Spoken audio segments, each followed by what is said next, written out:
Hey, what's up, everybody? Welcome to November 2025 Veterans Whiskey Club live stream. That's right. I said it's already November in 2025. What the heck is going on around here? Am I right? It is already November somehow, and we just have to get used to it.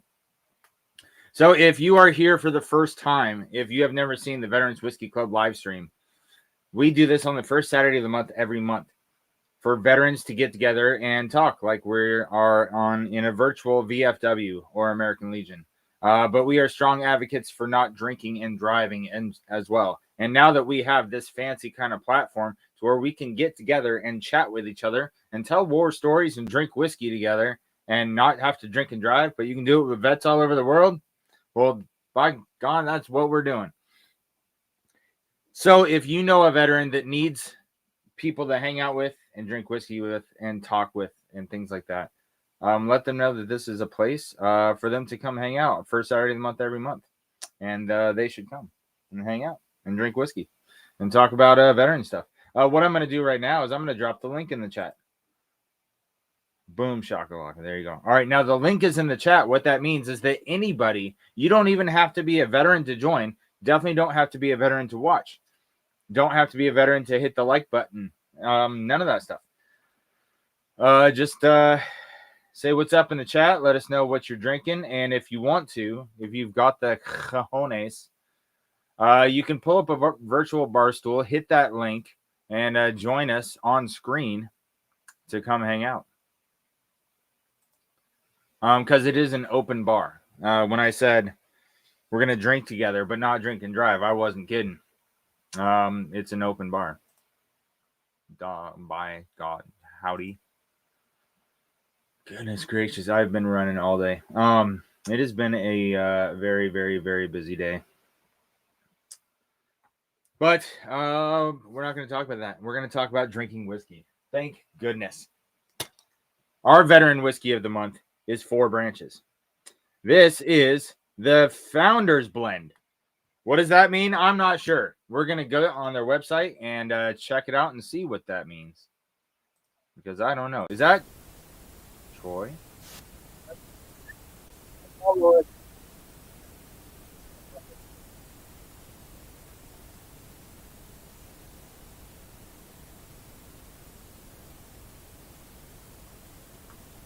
I can't hear you, Troy, but thanks for being here anyway. Let's see. A good friend from high school, dad passed away Thursday. He was a U.S. Marine vet.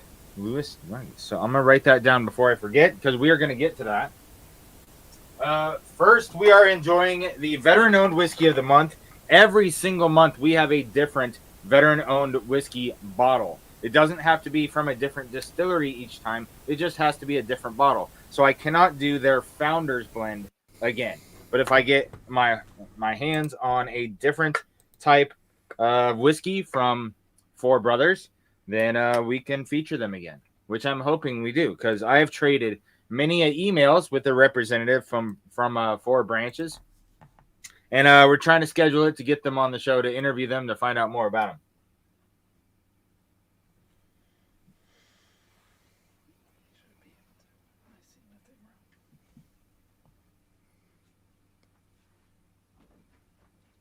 And Troy, you are not muted on my side, so it must be on yours. Oh, you got it. Do you hear me? Yeah, I hear you. You're quiet. You are just a whispering, seductive little sailor over there. But yeah, Laura was like exiting out the side. She set this shit all up. I don't know. You know what? I was gonna bring this up. Is that I was a couple minutes late to formation, right? But is it ever the NCO that makes the NCO late for formation? No, that's the commander every single time, because absolutely. The NCO, whether it's the sergeant major, the first sergeant, master sergeant, sergeant first class, the sergeant holding that formation is going to be on time or early to that formation. Household 6, I mean, the commander is the one that always makes the NCO late. But yes. The NCO is the one standing up in front of Joe, and so Joe thinks the NCO's late. Yep. All right, cork pop. And this is a fresh. Beautiful. This is a fresh cork pop review that we are doing live together. And like I said, every single month we have a new veteran-owned whiskey. And this is, this is the 31st episode of the Veterans Whiskey Club live stream. I freaking love it.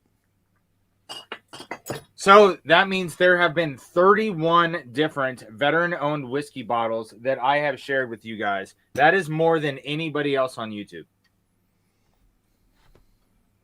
That might be more than any other social media. I don't know of any other social medias that have, featured as many veteran-owned whiskeys. I really don't. And if they have, I want to have them on the show to talk to them about it. Because it's cool. So you're talking almost 3 years. Almost. Worth of veteran live streams. Yes. That's amazing. Yeah, the first episode was in March of 2023. Awesome. And it was on a Veterans Whiskey Club when the first time I met you. Yep. When I had Jason from Warriors and Whiskey on the show.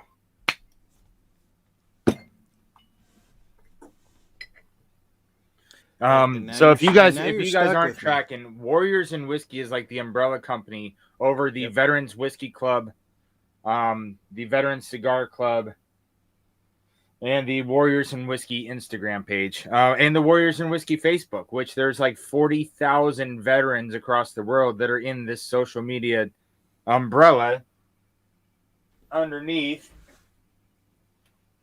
Warriors and Whiskey. Veterans Whiskey Club. And so if you are not familiar with them and you are a veteran, or if you have a friend that is a veteran that is not familiar with them, get them involved, because all the ambassadors are supposed to have meetups with other veterans in their areas. I am a social media ambassador because I don't have in-person get-togethers. I have virtual get-togethers, as like we said before, I'm a huge advocate for not drinking and driving. Speaking of drinking and driving. No, I'm just kidding. What's up, Bourbon? What's up, brother? Pin the link before it disappears.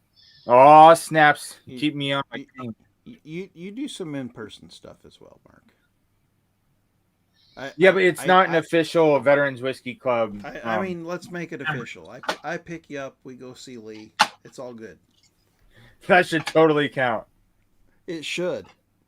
Lots of veterans involved, especially when we grab Wyatt. Especially when we grab Wyatt. You're right. Pin the message. Thanks for the reminder there. There's a lot of people in chat already. A lot of comments. I'm going to breeze through. If I skip yours, it was not intentional unless it was. What's up, Dennis? Good to see you. Bill Reynolds is in the house. What is up, my friend? Hope you are doing well.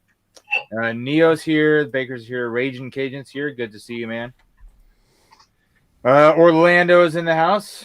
Appreciate you, Orlando. Eric Gunnarsson is in the house. Good to see you, Eric. Rob, the shit show supervisor's here. Everybody is here. Gerald is here. What is up? What's up, Gerald? Dave R is here. Glad you could be here. CJP is in the house. What's up, Corey? Glad you could be here. Hey, Bourbon is here. I just to quickly interrupt and thank YouTube for not screwing up the names in chat here. Oh, nice. With that stupid @samble stuff, @handle stuff. What's up, my buddy? It is good to see you. Hope you are doing well. Let's see. West Virginia Bourbon guys in the house. That's Mike, right? Yep, Mike. Yep. Good to see you, Mike. JD is in the house. JD, good dude. Just like these good dudes. What's happening, y'all? What's going on? Sean, Brian, good to see you. Hey, there we go. Yeah. Yeah. Cheers, people. What's up, Sean? I was just about to type in a message that Sean is also here. Oh, we got We're back to being symmetrical. I love it. There we What's up, go. Dennis? Perfect. I like symmetry. Yeah, All right, only 10 more to go for a full Veterans Whiskey stream on screen. Oh, let's not do that. Thomas here. Richie Z is in the house. What is up, Richie Z? Cheers, guys. Cheers. Around the table, what's everybody drinking? I already told you guys, Veteran Whiskey of the Month, 4 Branches Founders Blend. This is 96 proof, and we're going to learn more about it. Besides, it's a 4-grain made by 4 veterans from 4 different branches: Army, Navy, Air Force, and Marines. I unfortunately do not have that, so I'm drinking cabin strength. Oh, nice. Yep. Cabin. That's what I got. I'm looking for my next report, but I do not have 4 branches. This is not WB Bourbon guy, what's up, buddy? Good to see you. William Hall, what's up, my friend? My wife has my Watch it. companies, but I'll hit the like anyway. That's right, William. The like is completely free, and you don't have to tell her. Oh, well, I don't know why your wife has your balls, Will, but we'll talk later. Cast strength while watching the World Series. Right on, JD. Yes, writing the name on the board. Also, Corey, good to see you, sir. And Eric Gunderson, you have been Gunderstruck, everyone. Cheers, Eric. Boom. Begging for a bourbon. All kinds of rage occasion, all kinds of great people hanging out tonight. Look at the way. Uncle Larry. Thanks for sharing, Mike. Yeah, up on the board. Let's see. Did I miss anybody?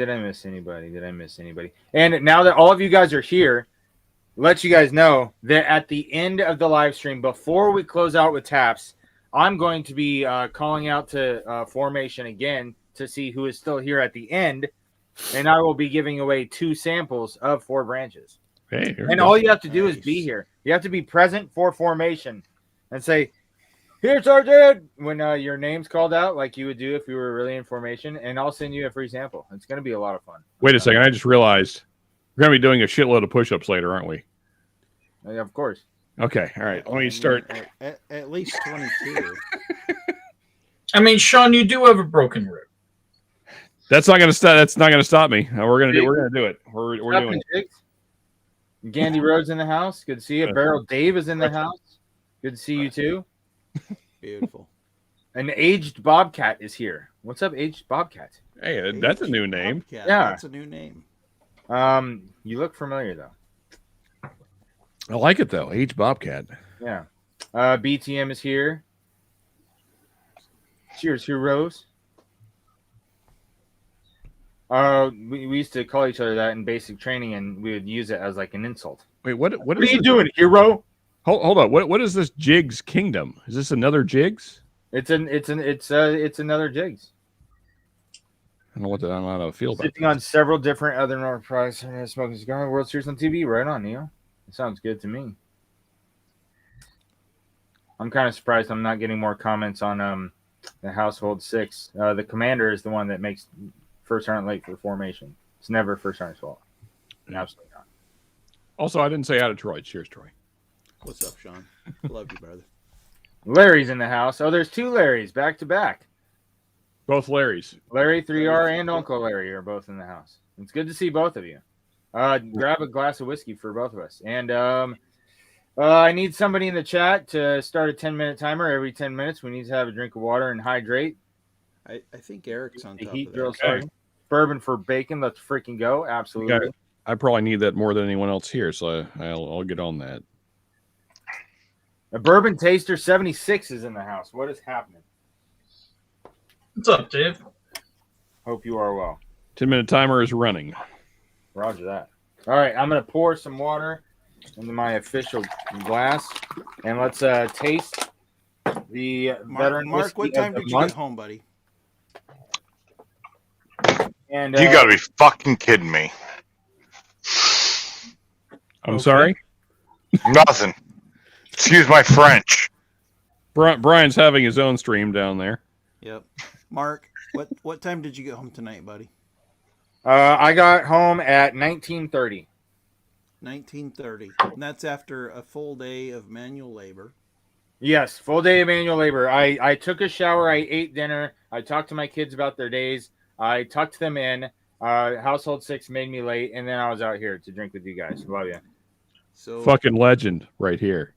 yeah, Sorry, just legend. that's Well- a man who's providing.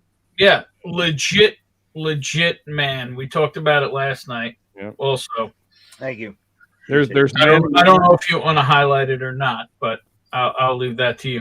I can keep my mouth shut on that. Oh, well, when we talk about modern news and we get into the shutdown again, we can talk about it if you want to. All right, cool. But right now, Got this it. is a 4 grain.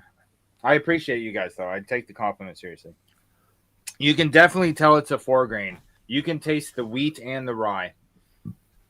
It has a very full mouth coat, but then again, this is my first drink of the day. I believe that's the same one I had at Bourbon on the Banks, Mark, and I thought it was nice. It's not bad. There's not much of a finish.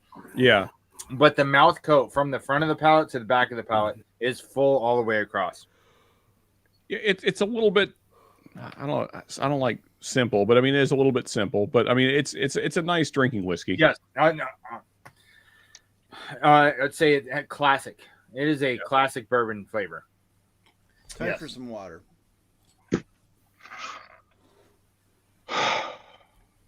Yeah, water. Yeah, I need water. I'll be back. Not to break the bad news, but the Dodgers won the World Series. That's what I assumed that you just yelled about, exclaimed about. Yeah, that's why I just use my French. Now we can focus on football. Absolutely. 100%.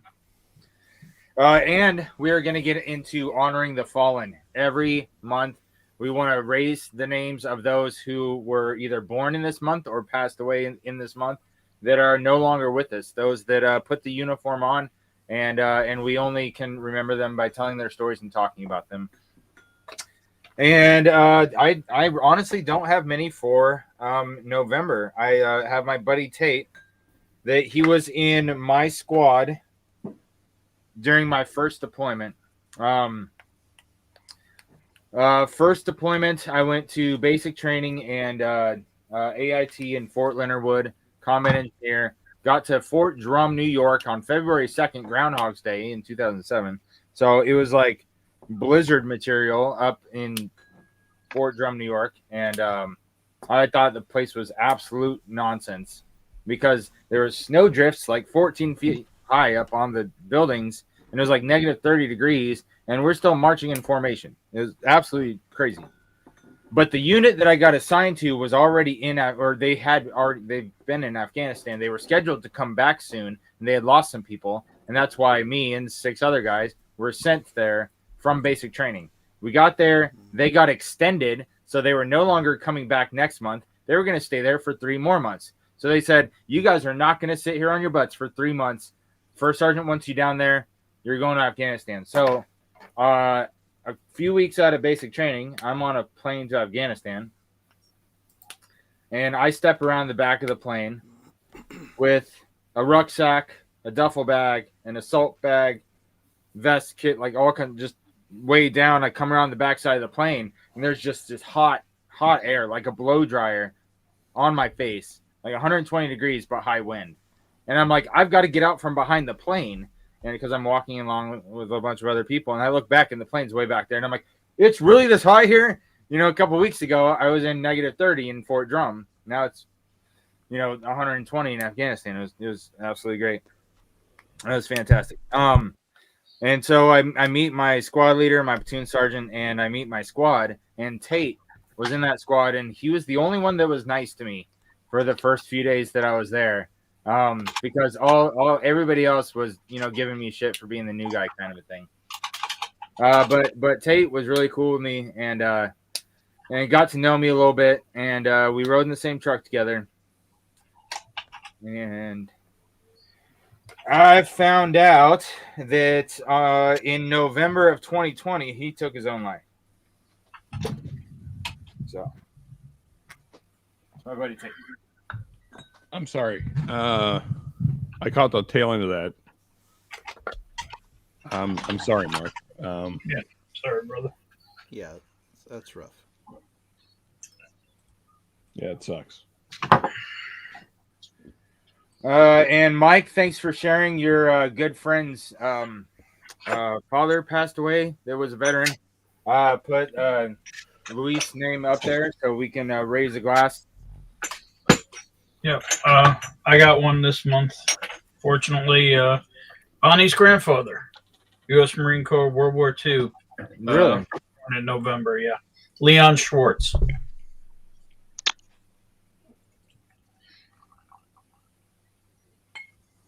I'm not going to talk. I'm not going to talk too much about this because this still hurts. There's a story behind this. My grandfather, Robert Vorse, died November 2nd. Thank you for sharing, Brian. How do you spell the last name? Vorse. Okay. I appreciate you sharing again. Fort Lawson with SA-ons. Yes, absolutely right. SA-ons. Let us try. Clear the way. You got on the wrong side of it. 130. Yeah. Freaking new guy.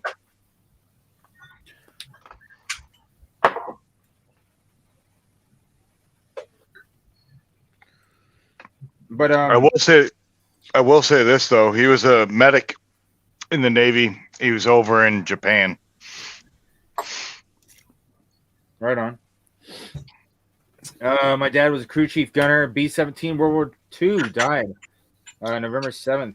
Aged Bobcat's dad is and let me know if you don't want to say his name. That's fine. Just let me know what you want to call him. For now, I'm just gonna write Aged Bobcat's dad on the board. But if there's anything else you want me to refer to him as, or you know what, he can be Gunny Bobcat until you tell me something different.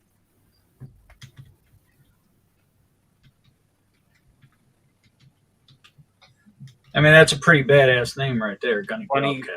Oh yeah, Gunny Bobcat. Yeah, dude, totally. Yeah. 68 whiskey. Yep, roger that, medic.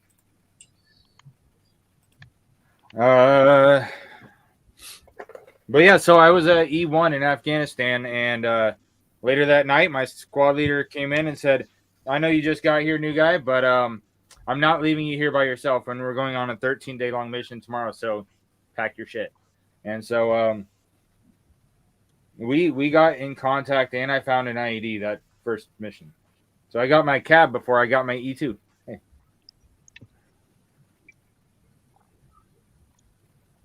Oh, they wasted no time with you, huh? Mm-hmm. Threw you right to the wolves.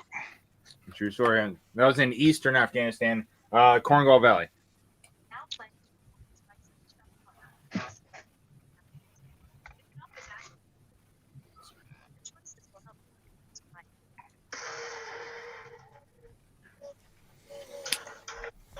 I appreciate that, H Bobcat. Thank you for sharing. I'm going to give the chat a couple more minutes, and if anybody else on screen wants to share anything else, you have another minute or so to share if you want to get someone's name on the board for us to raise a glass to him while I raise a bag. Oh, Bonnie's.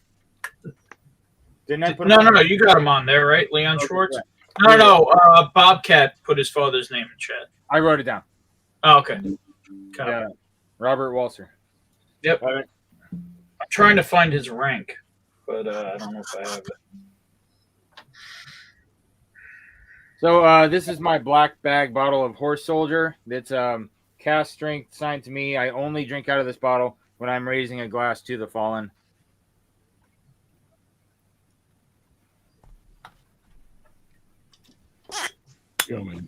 Yeah.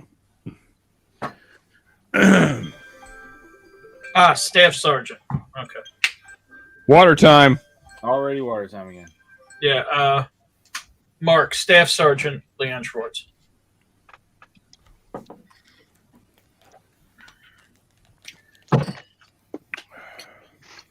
Thanks, Troy. 10 minutes running again. You got it, Dennis. Yep. So, Mark, I wasn't going to say anything. Can you? Are you able to turn up your microphone, Troy? I don't know. Let me. Like that's Laura's job. It's Laura's job. It sure is. It's better. So I think you just So- need to be closer. back in March, we like raised a glass to my best friend Tom Burkhart. He was a HM3. He was detached with the 1st Marines in Kuwait. Today, I was at Costco in Ridgefield. I ran into one of his kids. Really? What a coincidence. Yeah, it kind of tore me up. Yeah. Yeah, I'd say. I mean, this guy was my best friend. Yeah, I know, man. Sorry, Troy. So Yeah, sorry, buddy. I'm a little preoccupied with that because it was kind of a trip. Yeah. Mm-hmm. Sorry, Troy. Yeah, it's all good, guys. His kids are all successful. His oldest son is he's like a pipe fitter in Portland. He's doing work. He's making a living. His middle son is he's an officer training candidate in the U.S. Navy. He's in Florida. He's going to flight school. And I ran into his daughter today.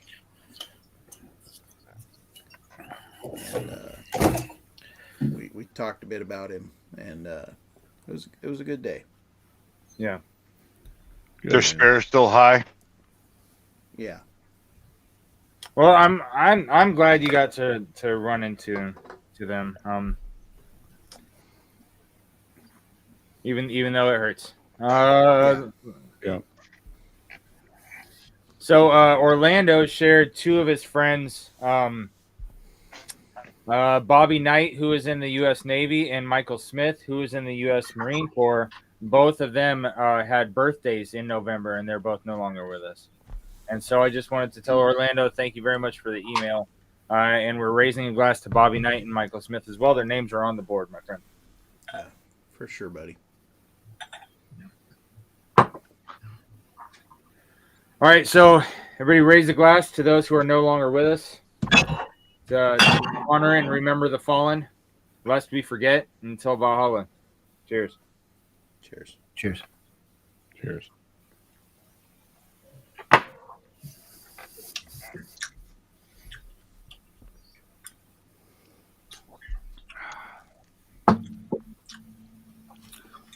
All right, thank you guys. Yep. Thank you. Thank you, Mark. Yeah. Thank you for what you do. Appreciate you. See the fallen. Gonna crack open Jack Daniels 14 on Veterans Day in honor of my best friend, Corporal Robert Gottschalk, U.S. Marine Corps, Persian Gulf. I'm a veteran, rest in peace. Hey, rest in peace to your friend Robert. I'm gonna put his name on the board there, Thomas. Yeah, appreciate that. Oh Mark. yeah. You know, I really honestly think the hardest part of everything when you talk about fallen and people that are no longer with us, and you know, to me, the person I mentioned is my grandfather on my mother's side. And October of 2003, I had to go to his hospital bedside, and ask for permission to leave early to go to the Navy boot camp. And when I was asking and talking to him, I knew that he wasn't going to make it till I graduated. Right. I knew, like, I knew what was wrong. I knew the medical. I might have been young, but I knew. And so I asked for his permission to leave. I asked for his permission to go. I wasn't supposed to leave till January. They offered me $5,000 to leave early. Oh wow. So I went and said, I talked to him. I said, they're offering me extra money. This is an opportunity for me to prove my life, do better. And he told me to go. And I went. Yeah. And I graduated boot camp December of 2003. It was the middle of December, right before Christmas. My mother, my grandmother, my father, and my father's wife came out to the graduation, and my mother had to tell me, he passed. He passed in November, right after you left. Oh wow. and I have to live with it to this day. And it's tough on me. I'm not gonna lie, it's hard because they called the ombudsman, but the ombudsman said he's so short. He just got here. He's just getting acclimated. You know, to pull him out now would be more harmful than help. Yeah. And my mother made the choice. My father and mother made the choice to leave me in there. And I don't blame them. I probably wouldn't have done good if they pulled me out. I probably would not have done good at all. Yeah, and who knows if you would have ever gone back. And that's probably what your grandpa knew. That's why he told you to go ahead and go, because it was what was best for you. Yeah. And so he wouldn't want you to be thinking down on yourself for, you know, doing what he told you should do. I feel the same way when I think about some of my friends that have passed away, especially recently at my church. A lot of veterans have been passing away lately, especially the Vietnam vets. And I'll be in Kentucky, or I'll be at one of my kids' cross-country meets or something like that. Every time it's one of their memorial services, I can't make it. And I kick myself and I cry that day about it, but I know that they would have wanted me to be doing what I was doing instead of sitting there being sad about them. 100%. There's not a question in my mind. Sorry you had to go through that, Brian. Yeah, Brian. I mean, my story is probably nothing compared to some other people's. That's why I said it's just one of those things. It's life. Every story is valid, buddy. Yeah. No, it is. I just said it. It's life. All right. Well, like I said, my friend Tate took his own life. So that's one of the things that we talk about here. Mental health is a real thing. When service members come back home, it's hard to adjust. And so there's something called the 22 a day, because on an average, 22 veterans take their lives every single day. And so to remember that and to make ourselves stronger so that we can lead on and have others follow us, we do 22 push-ups a day. And so if you are willing and able, please knock out to 22 push-ups with us. Oh, I thought we were doing the 22 plus. Like, I'm glad it's just 22 today. I feel like I can do 22. Mark did some labor today. We're doing 22.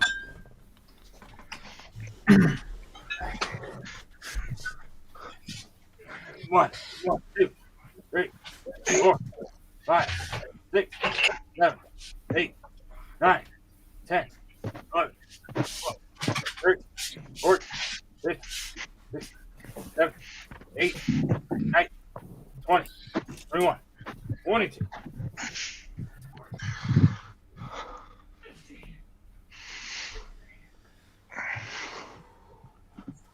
Let's go. Let's go. Raising glass in memories, yes. Oh, Donner Pass has can relate to you, Brian. His grandmother passed when he was in basic training. Yeah. I'm drinking water even if it's not time to. Don't die, Ben. Hey, I'm pushing up a lot of weight over here. I know. You got it. You got it. Oh, what's up, Mark? Good to see you. Great shot. Glad you're here. I'm still over 3 bills. It's a lot to push up. That's not a lie.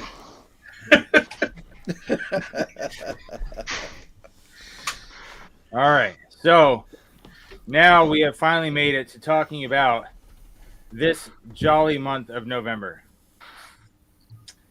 There is a lot going on in the month of November.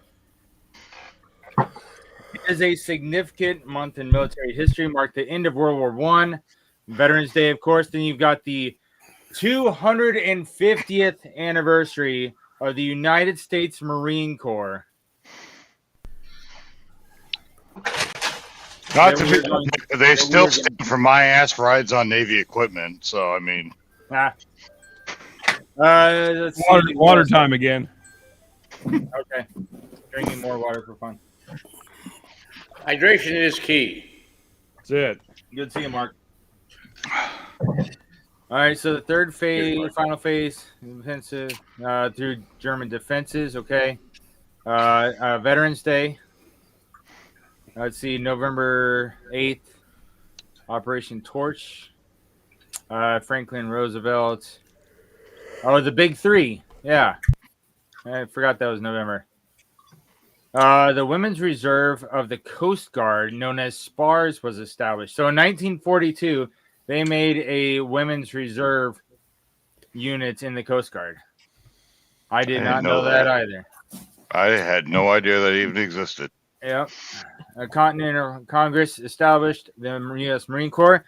And That's so a big this, as you can see, November 10th, 1775, is when Congress established the United States Marine Corps. And I've got a bunch of fun videos to show you about the Marines. Let me tell you what.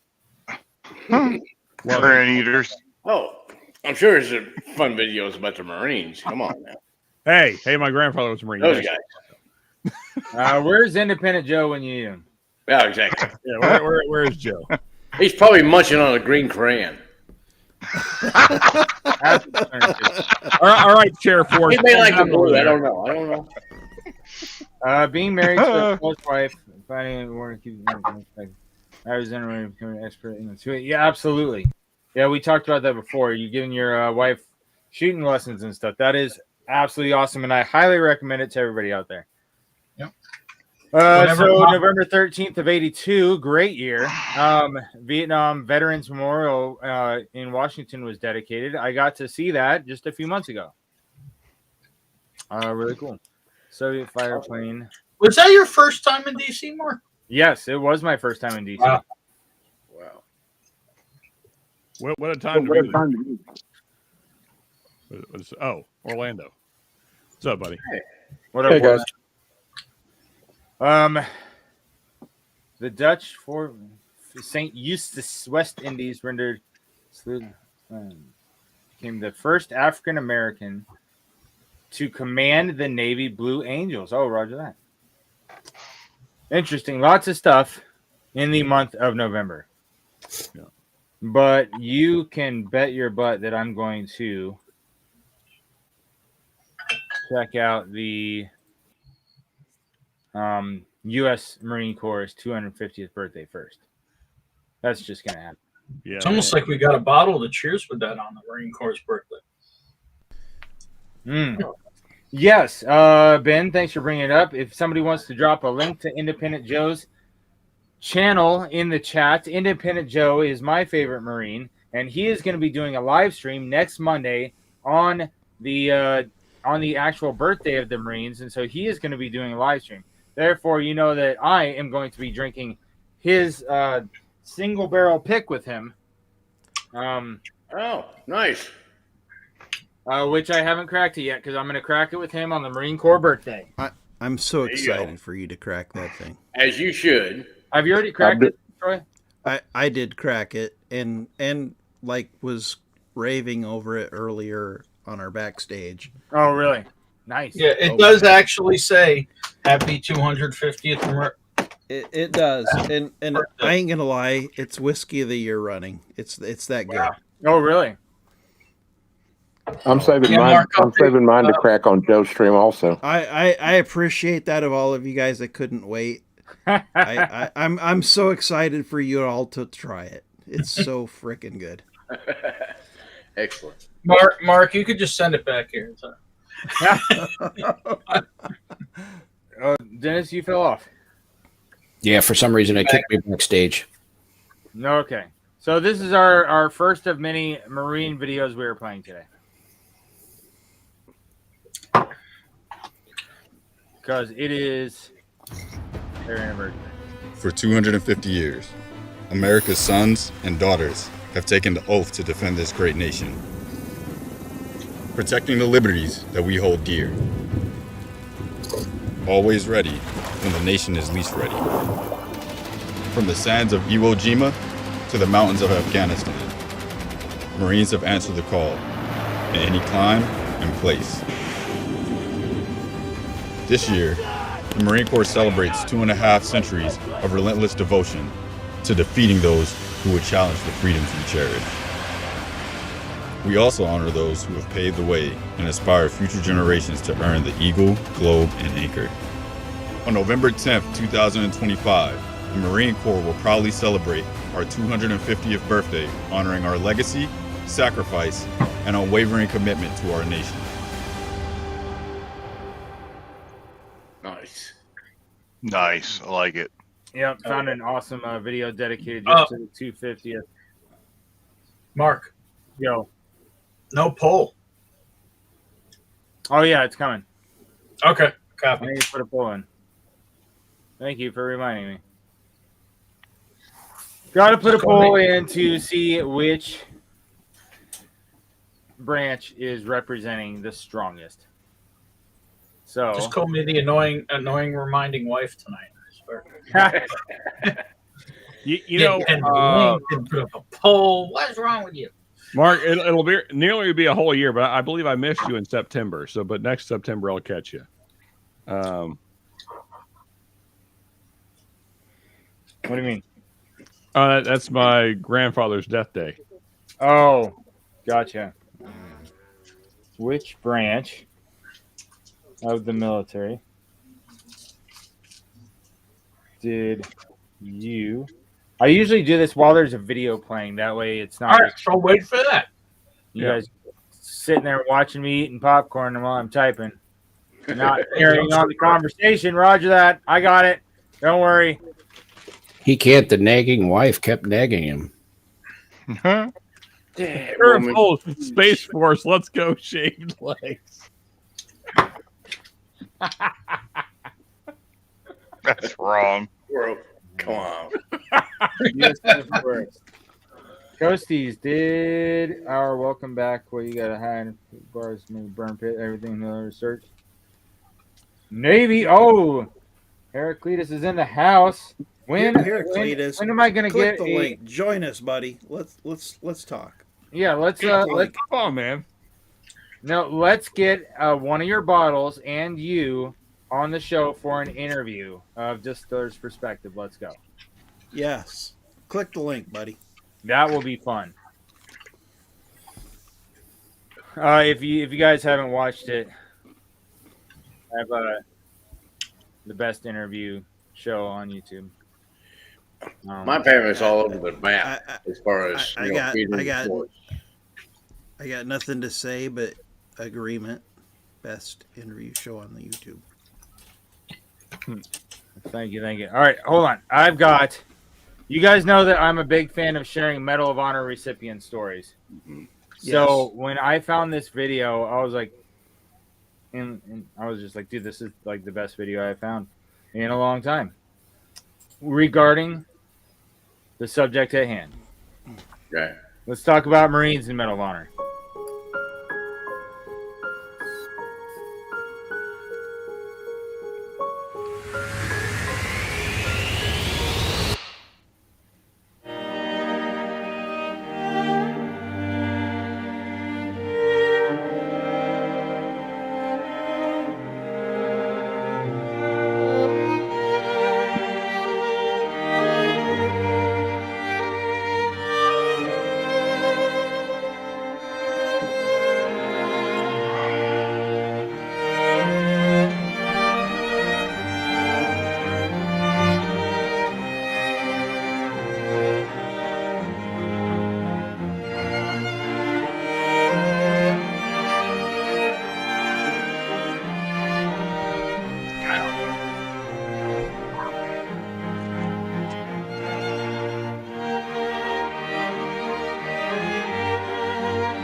Why was I so very fortunate to survive and then so fortunate to be recognized by my country and my fellow man for something that's what I was trained to do? But the same day that I did the job that resulted in my receiving the medal, two of those Marines who were protecting me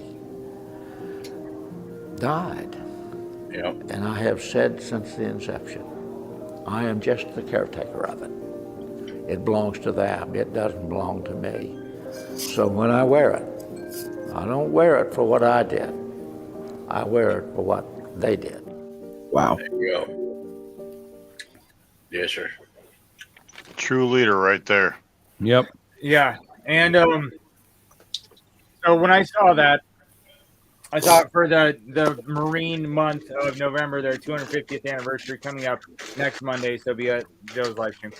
I watched that video and I thought, not only is that perfect, but I want to learn more about that guy. Mm-hmm. Yes. Mm-hmm. You know what I'm saying? And so I found his video, and we're gonna watch that next after we talk about the poll. The poll is in the chat. So Also, you may have heard things going on. That was the water reminder. 10 minutes. Water. drinking water. Why does mine say Air Force, Space Force? Hey, Because Space Force, what the hell? Mark, Because both jobs can be done from a chair, I believe. Oh, well, you bastards.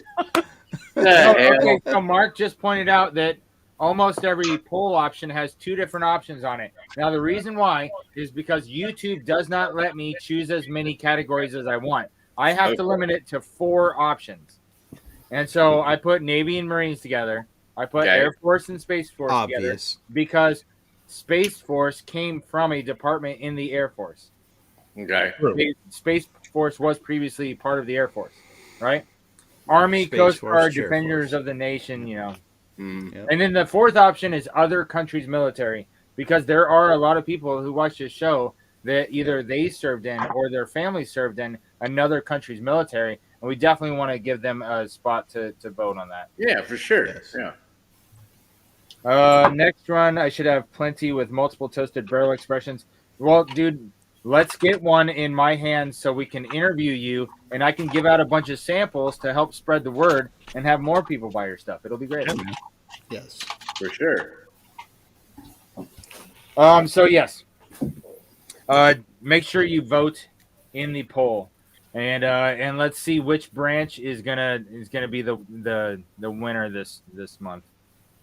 Usually it's Army. I'm just saying. So I just recently found out that I raced this month. I just recently found out I will be visiting Pearl Harbor in April. Really? Oh, Yeah. Nice. that's super cool. I haven't been to Pearl Harbor yet, and I really want to go. Yeah. Fort Island's pretty cool. Arizona Memorial. Yeah. Yeah. Is that Rusty in the house? Rusty in the house. Rusty. Rusty. Good God. Long time no see, sir. Talk about What's up, Pearl brother? Harbor. Himself. What's up, Rusty? Dad was in the Army. I was a Marine, and son was in the Navy. Nice. Wow. So you can just pick whichever one you want. Yeah, you represent all 3. Or you know what some people do that are in that similar situation is that each month they rotate on which one they pick. Like this month they'll pick the Army, then next month they'll pick Marines or something. Because there's a few people that have told me before that their family was a different branch, like their whole family was Army, but they went Navy or whatever the case. Yep. If you look behind me, right here, up in the photo, obvious that's my choice. son. This. Well, that's yours. Obvious- He's That's my son. He's in the Navy. Wow. And you were Navy too, right? Yep. Yeah. My grandfather was Navy too. Yep. That's pretty awesome. That's super Obvious cool. choice this month though is Marines. Yeah. That's what I was going to say to Bourbon Taster. Yeah. Yeah, if you're torn between them, this is the month to vote Marine. Absolutely. Yeah. You were a Marine, sir. So. That's right. Celebrate Especially yourself. since Independent Joe's not here yet. What the heck is going on? He's a slacker. He's late for He formation. must have something going on because I checked in with him earlier and I didn't hear back from him either. So they must have something going on. Yeah, I sent Joe the private link before you were on, Mark, and he no showed. So that's unusual for Joe. Yeah. I need to pour another glass of this Founders blend from Four Branches, which is our veteran whiskey of the month. And they did not send this to me. I bought this bottle at the Class 6 because I asked the Class 6 for them, and they got them. There you go. Yep.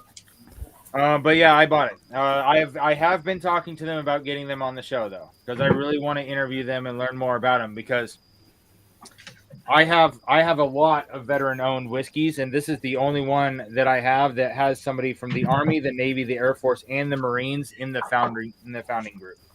Wow. So, and considering this is the 250th anniversary, Navy was last month, Marines are this month, and Army was a few months ago.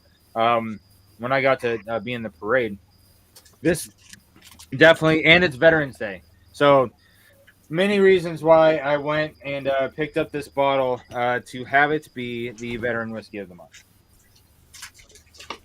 Oh, that guy at the end of the video, that Medal of Honor recipient. Did any of you guys catch his name? When he first Nope. popped on screen, it said his name. I did not. No. No. So Sorry. Herschel Williams, and let's learn a little bit more about him. I had been in the Civilian Conservation Corps. That was my first experience to pre-military, if you will. They were a little bit military. The Civilian Conservation Corps was regulated by the Army, but we worked in civilian jobs off the Army base. And I had been in there for about 1.5 years when Pearl Harbor happened. And I, along with a lot of other Americans, thought, well, if our country is threatened and we're going to lose our freedom, then we're going to go fight. So I requested my release from the Civilian Conservation Corps and went home to enlist in the Marine Corps. To a young man eager to defend his country, the bitter fighting against the Japanese on the island of Iwo Jima must have seemed a hell out of all proportion to duty. But as a Marine demolition operator, Corporal Herschel Williams carried with him a hell of his own, a terrible weapon capable of evening the odds in one of the war's bloodiest engagements. But when we got to Iwo Jima, they told us that we probably would never even get off ship because we were a reserve division. The other two divisions had roughly 20,000 people in each, making 40,000 Marines that were going to be on that wee little island. So they had no idea they would ever need us after they lost something like 5,000 on the first day. Wow. They decided they were going to have more people. One of the reasons that Iwo was so terrible, the Japanese had airfields there that they had built, and the airfields had been protected by reinforced concrete pillboxes. And they had used a lot of steel in those so that bombs could not break them up.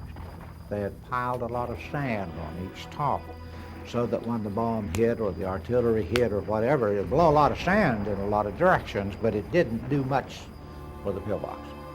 So the pillboxes had us stalled. And as we were trying to get across that airfield, we were losing Marines very rapidly. And sometimes even commanding officers get desperate.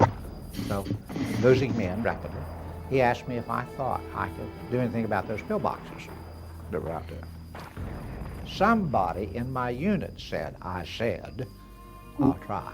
Now maybe I did say that. Sounds like me, you know, but I don't know whether I said that or not. He probably Anyway, did. he assigned me some 4 rifle people. I can't swear to They each were to every give me word. protection while I was out there trying to knock out some of those pillboxes. I hadn't been out there very long, and as I have said many, many times, it's almost like a dream, like it's really not real. I'd love to know where the Southern boy's from. The automatic riflemen, of course, were like me. They were good targets. If a guy is shooting with an automatic weapon, the enemy would like to get him first. In the early part of the 4 hours that I was trying to do this job, I lost him. But the other 2 guys, they kept working with me, and one of them particularly, he kept pretty close to me to try to keep the Japanese off of me.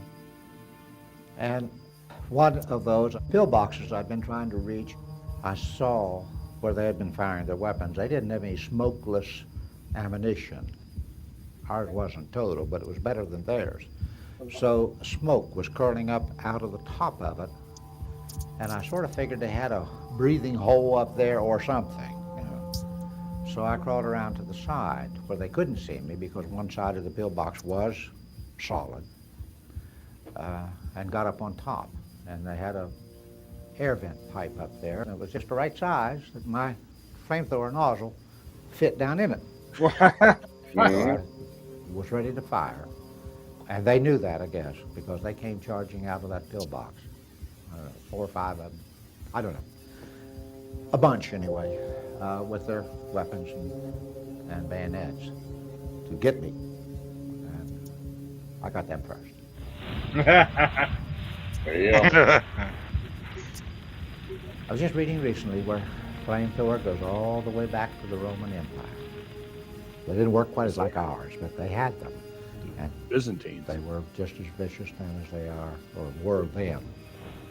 Its effectiveness was that once it hit its target, it burned all the oxygen out of the air, lungs collapsed, and people were gone. It was a terrible, terrible weapon. Yeah. Don't ask me how I did it. I don't know how I did it. But in 4 hours, I knocked out 7 of those things. Wait, Much of it I 7 don't pillboxes? Wow. And I attribute that to fear. Crazy. Absolutely. So say there's 4 or 5 guys Once you apiece. got in behind the pillboxes, well, then we had the advantage. So in getting those 7 pillboxes out of the way, that, according to my citation, opened the lane that enabled us to go on through.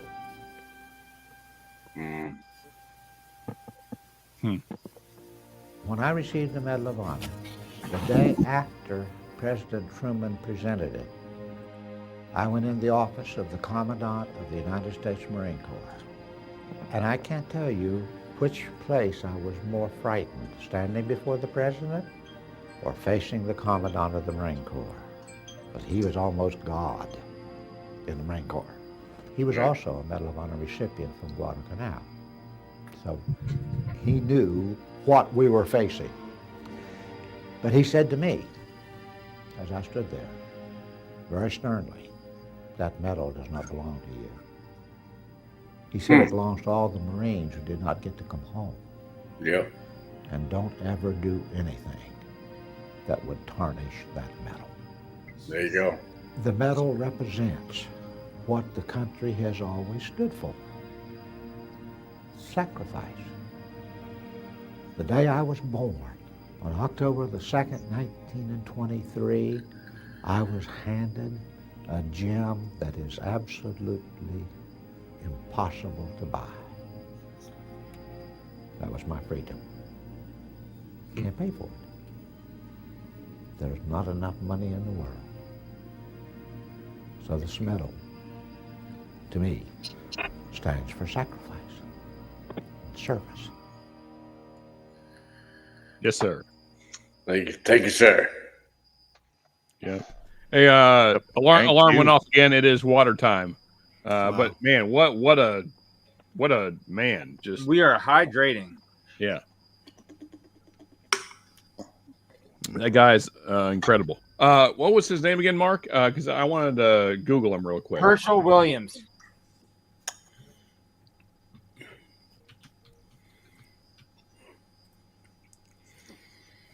Thank you, sir. Appreciate that. Yep. I love sharing the stories that I feel do not get told enough. He is a West Virginia boy, for those that are curious. I was wondering what part of the South he's from. Yep. Yeah, in the beginning, it showed that he was getting on that train and leaving town and stuff like that, but it didn't talk about where he was from as much as most of those Medal of Honor recipient videos do. Yeah, that's a great story. You've seen some shit.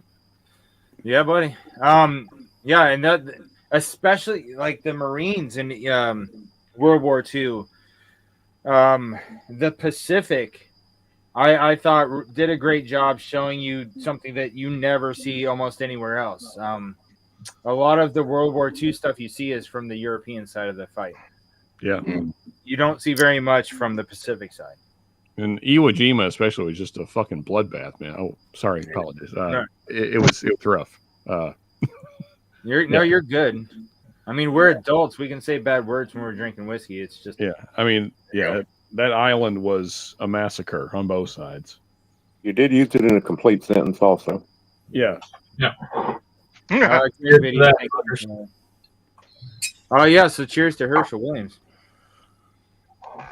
For sure. I've got 2 more Medal of Honor recipient stories to share with you guys. They're not super long, but they are super good. And then we'll talk about some modern day era stuff. Let's share on the screen this bad mamma jamma.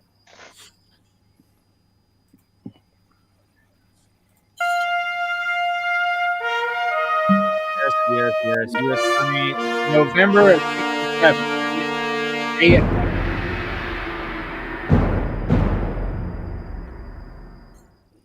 Well, I had a very simple childhood, and my mother and father were hard-working people.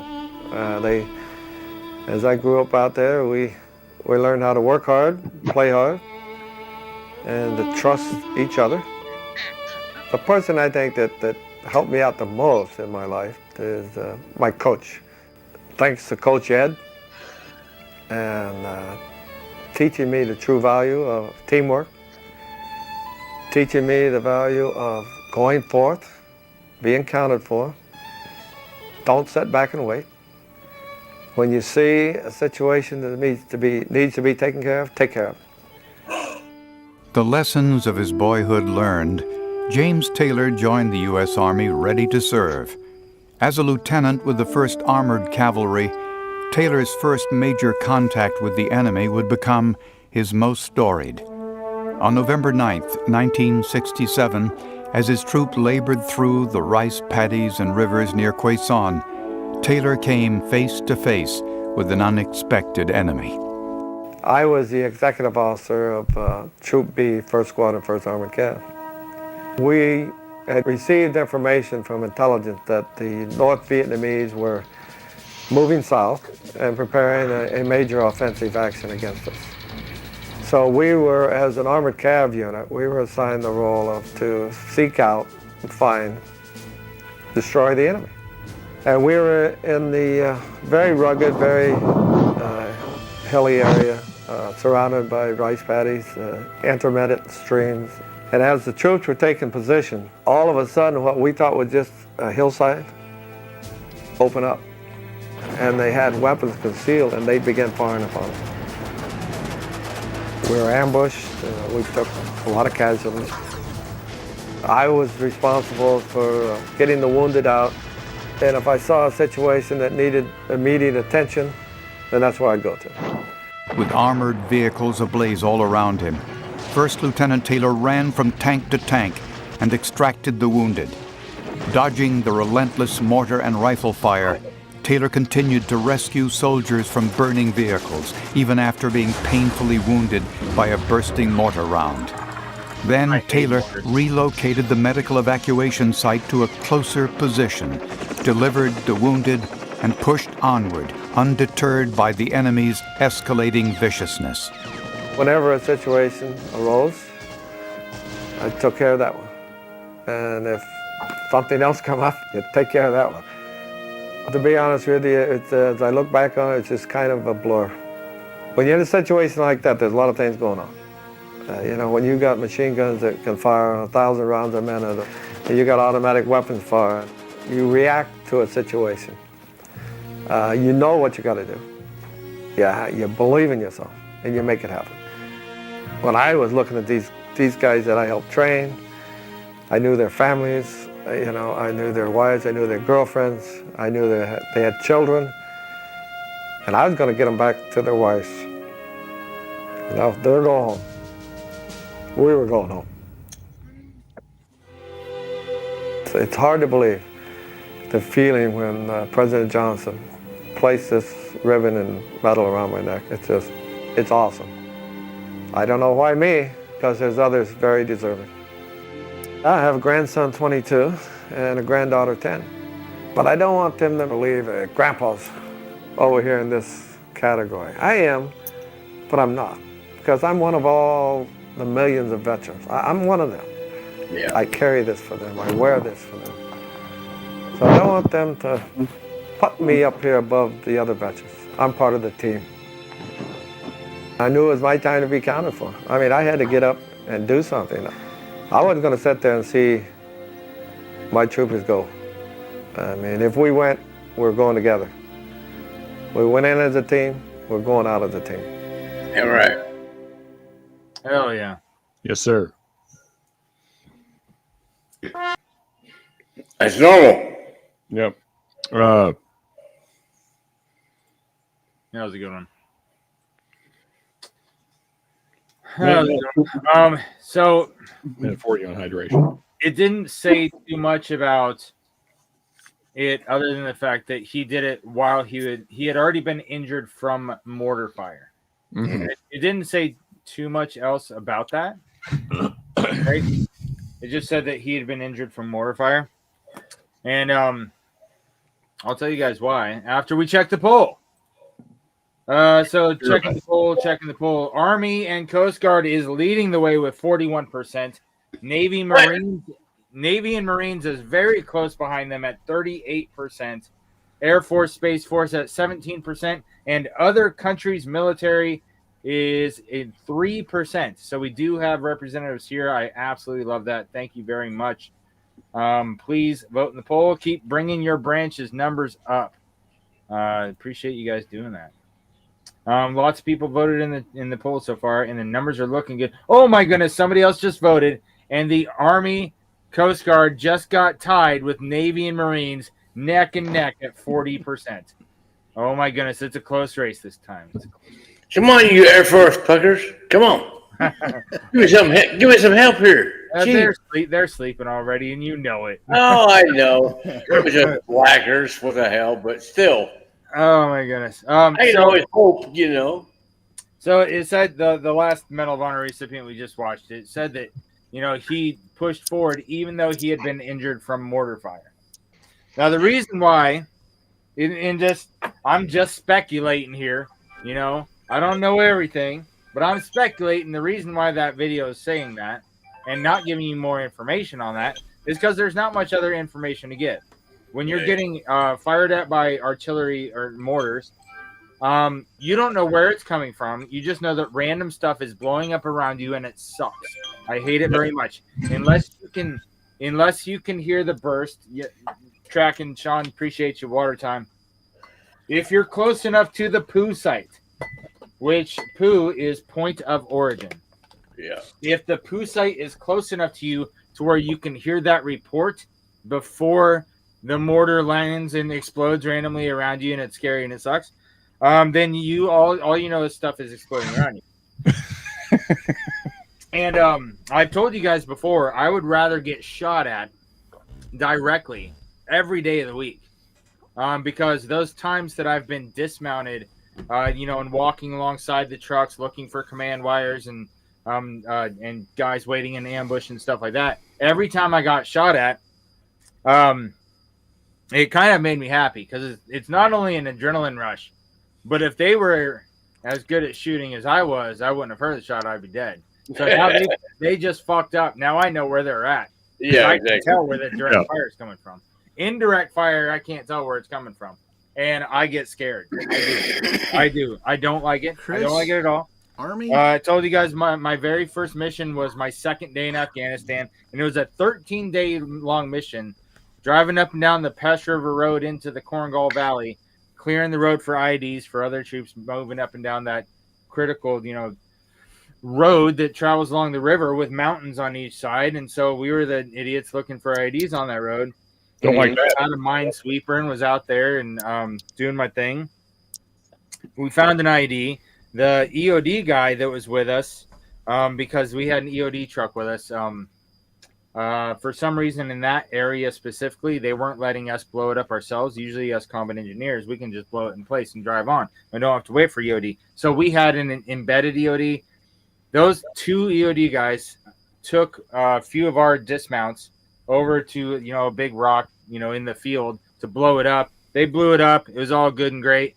And then when they started walking back, all of a sudden there was a huge explosion in the field right between our truck line on the road and where the dismounts were walking back. So I'm in the gun, right? It was my day to be a gunner.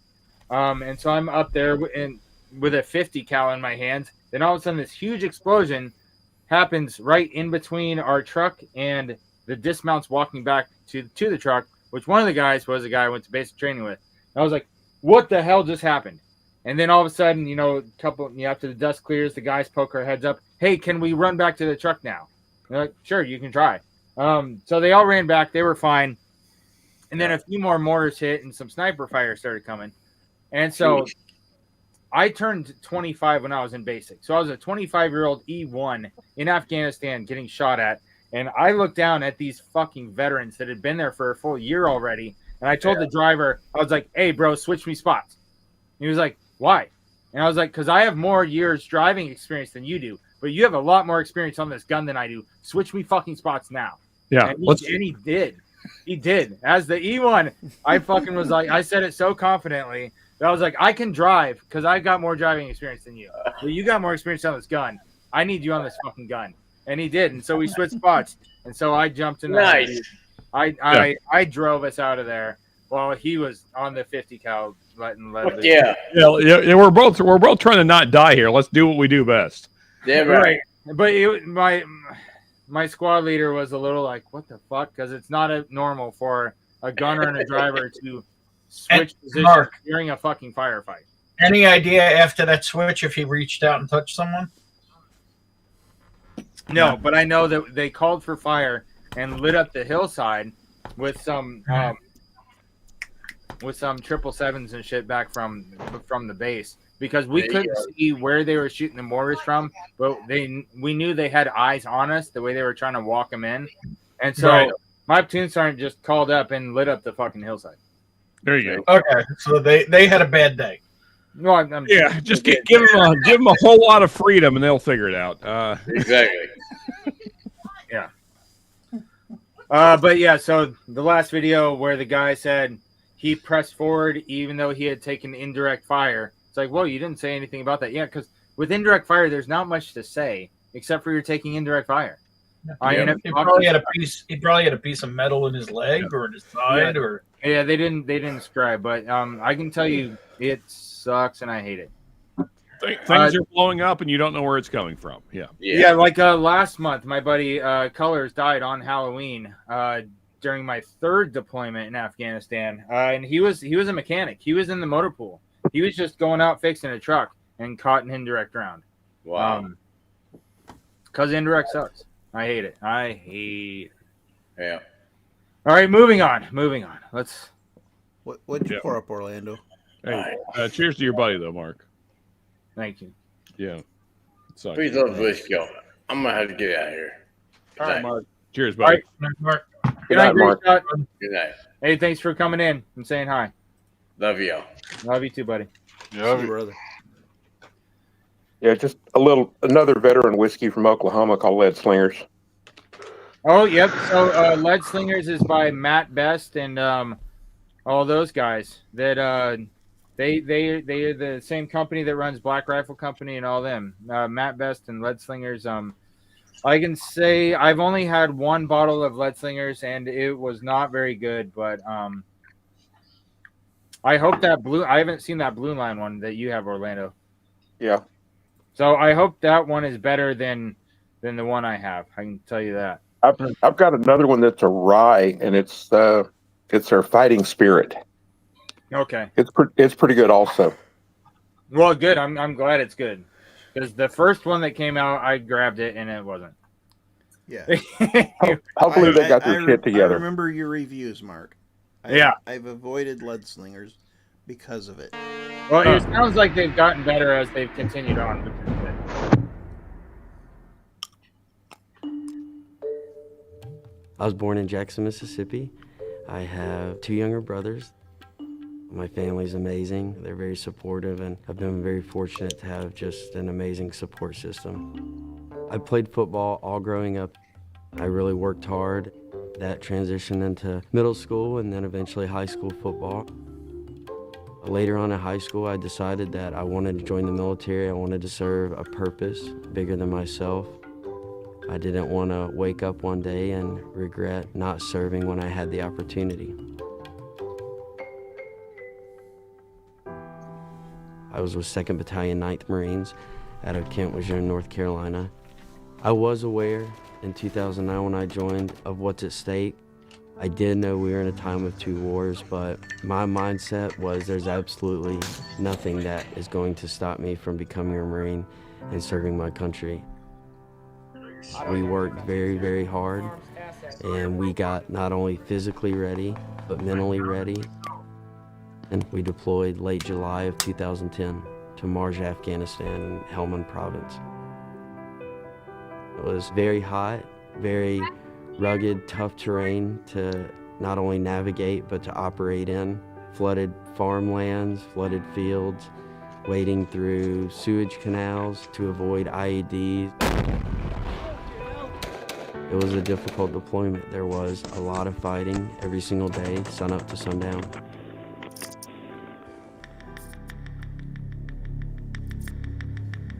My platoon got tasked with pushing south into another village so we could start setting up a new patrol base to operate out of. This was one of the last enemy strongholds of our area of operation. We pushed down and we took over the new patrol base, and very shortly after we had moved in came the first grenade attack. And we had 2 Marines and an Afghan National Army member get injured in that. We had never seen grenades from close range up until that point in our deployment. On November 21st, 2010, That's a Mark 19. the day following the grenade attack, Lance Corporal Kyle Carpenter and fellow Marine Nick Eufrazio were posted to a rooftop security position on the perimeter of the village. With sandbags in short supply, the two had little cover as they occupied a low-lying bunker.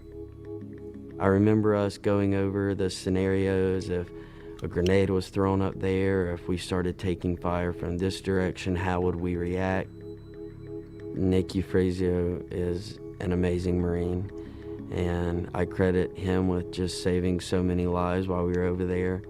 Nick was always the one up front, and he was very aware of our surroundings, and I never went on a patrol without him, and he never went on a patrol without me. Even as the 2 Marines continued to watch over the area, the enemy drew closer. A grenade was lofted onto the rooftop, landing near Carpenter and Eufrazio. The trauma from the blast erased his immediate memories of the event, but forensic review of the explosion revealed that Carpenter covered the grenade, absorbing the blast with the right side of his body. Nick Eufrazio suffered injuries, but survived the attack.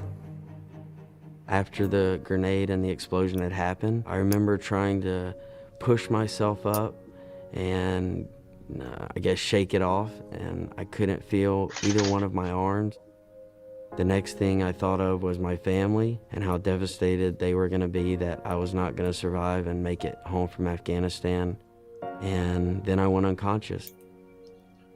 After I was injured, my fellow Marines and my Navy corpsman that was there with me did an amazing job to get to me as quickly as they could on the roof, and they fought very hard to keep me alive for that medical evacuation helicopter to arrive. As I was going unconscious, I kept telling them, I'm gonna die, I'm gonna die, and they just kept getting on my nerves and coming back with, you're gonna make it, you're gonna survive. When I arrived at the first Combat Trauma Roll 3 hospital, I was labeled PEA, which is patient expired on arrival. I had to be resuscitated multiple times. I arrived at Walter Reed November 28, 2010, and I spent almost 3 years there. 3 years? I had injuries to both my eyes. I Holy lost my right fuck. eye. I had penetrating shrapnel that had to be removed from my brain. The majority of my teeth were blown out from the blast. I had lacerations to 3 of the arteries in my neck. I had 30 fractures in my right arm. They were going to amputate, but they thought that they might be able to save it. An amazing doctor, Dr. Newman, saved my arm and did a great job, like all the doctors at Walter Reed. It took me roughly 5 weeks to wake up and to start regaining consciousness. First thing that I really remember was that my mom had decorated my room in the holiday spirit, and I remember opening my eye and seeing a Christmas stocking on my hospital room wall. First and foremost, I tried to stay strong and motivated for my family. I set little goals for myself. I first wanted to sit up in the bed for, say, 10 minutes, and then 20 minutes. I just had an amazing medical team behind me, and they really helped me to get to where I am today. Fast forward a few years and about 40 surgeries and a lot of therapy later, and I ran my first marathon. I think you just feel a better sense of yourself that you really push through something and you face adversity and have a perspective and an appreciation for life that sometimes can only be obtained through very difficult or trying, hard circumstances. I officially got the phone call in February of 2014. My mom was all worked up and nervous because I said I was going to put it on speakerphone so they could hear it. Mom didn't know the requirements or the rules or regulations on putting the President of the United States on speakerphone. It's my pleasure to let you know that based on the recommendation of the Secretary of the Navy and Secretary of Defense, I've approved the award of the Medal of Honor to you for your courageous actions in Afghanistan in support of Operation Enduring Freedom. Hand grenades are one of the most awful weapons of war. But we are here because this man faced down that terrible explosive power, that unforgiving force, with his own body to protect a fellow Marine. I know that if 100 Marines were put in that position, they would have done the same thing for me. I saw altruistic sacrifice from my fellow Marines every single day for 4 months. Kyle, you not only saved your brother in arms, you displayed a heroism in the blink of an eye that will inspire for generations. It's a difficult medal to wear because of what comes with it. It represents our country, our history, those that have given life and limb. The medal represents sacrifice, not only from a military perspective, but in civilian life. From the smallest to the biggest thing, we're all presented with opportunities, and whether you're in the military or right here on the streets of Columbia, South Carolina as a civilian, everybody should serve. Without service and sacrifice, we would not have the nation we do today.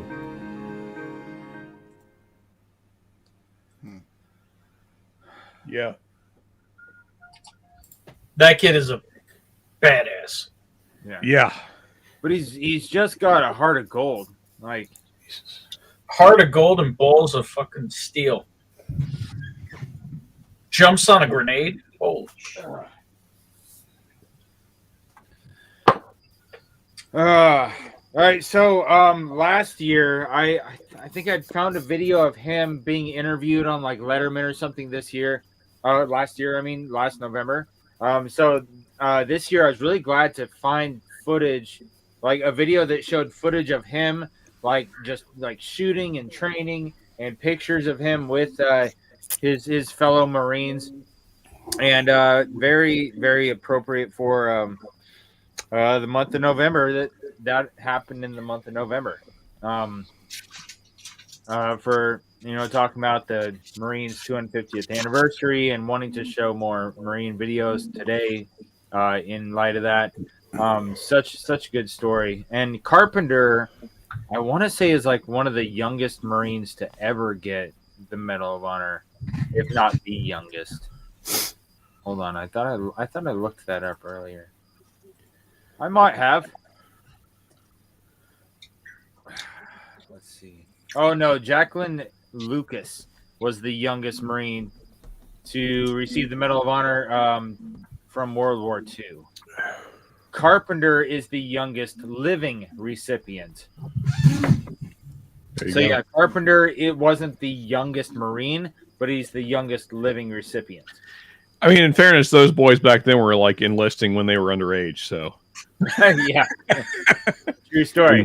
Didn't a previous video say that there was only one Medal of Honor during the Iraq War? Really? So that was him? No, he was in Afghanistan. Oh, okay. What's up?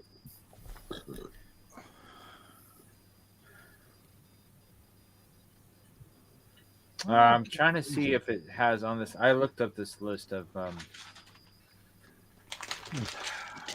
Maybe it was Jason Dunham, the first Marine to be posthumously awarded the Medal of Honor during the global war on terrorism. He might be the only one from Iraq. I'd have to look him up though. So hold on. Hold the phone.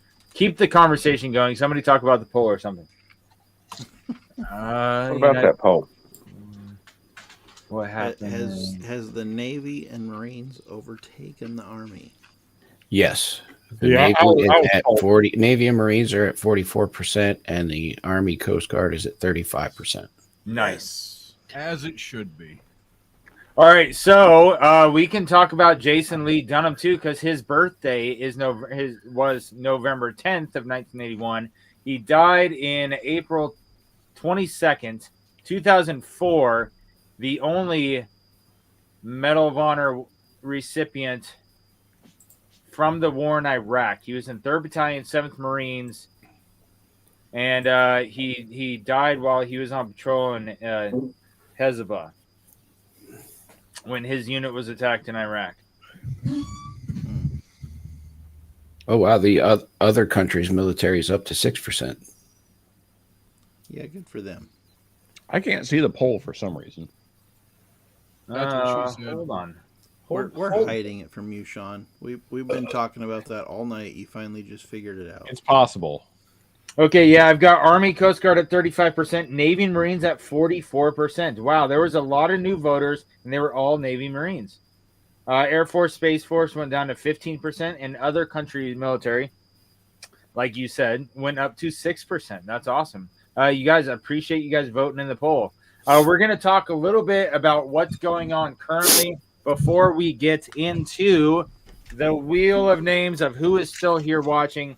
We are going to give away 2 samples of 4 branches. I need a win. There you go. Now, this is the Founders Blend 4 grain from 4 branches. There's a lot of FOU stuff going on right there. Do what, Troy? Said I'm rooting for you, buddy. Right, thank you. Huh. Nobody ever roots for me. Rusty. Rusty, if we had 2 polls and I won the first one, I'd be rooting for you. I hear you, man. All right, so I've got 2 sample bottles filled up with some of this 4 branches, 4 grain Founders Blend. I do like a decent 4 grain. I do like a decent 4 grain myself. And so, in a little bit, after we talk about what's going on in current military news, we are going to spin the wheel of everybody who calls out in formation when we call to fall in. So let's talk about what's going on in current military news. What is nobody else talking about? Well, I'll tell you what nobody else is talking about. Nobody else is talking about how many U.S. service members are currently deployed. As of the middle of this year, there's over 165,000 U.S. active duty troops. So that's only U.S. active duty troops. They're not counting these civilian contractors. They're not counting CIA, FBI, Reserve, National Guard. Well, they might be counting them because they get put on active duty orders, even though they're not active duty per se. But you see where I'm going with this. There's a lot of other Americans deployed overseas right now, other than those 165,000 U.S. active duty troops stationed overseas. But isn't the reservist and the active duty pay different? No, not when they're activated. I got you. When they're activated, it's all the same. They get upgraded. Also, Mark, slight caveat. I would like to point out that the CIA is working in the interest of other countries, but you know, of course you want to point that out, Sean. I was going to say, Sean, Don't get. We're not getting into that. Yeah, but everybody else is cool. Everybody else is really cool though. Save that for a normal stream. So 1/10 of our military is deployed overseas. Yes, that's 1 out of 10 military service members. 1 out of 10 are deployed right now, and absolutely nobody else is talking about it. So that's why you signed up to talk about it here. Red Friday. RED. Remember, everyone deployed. Absolutely. Yep, my son just got back from Japan a few months ago. So.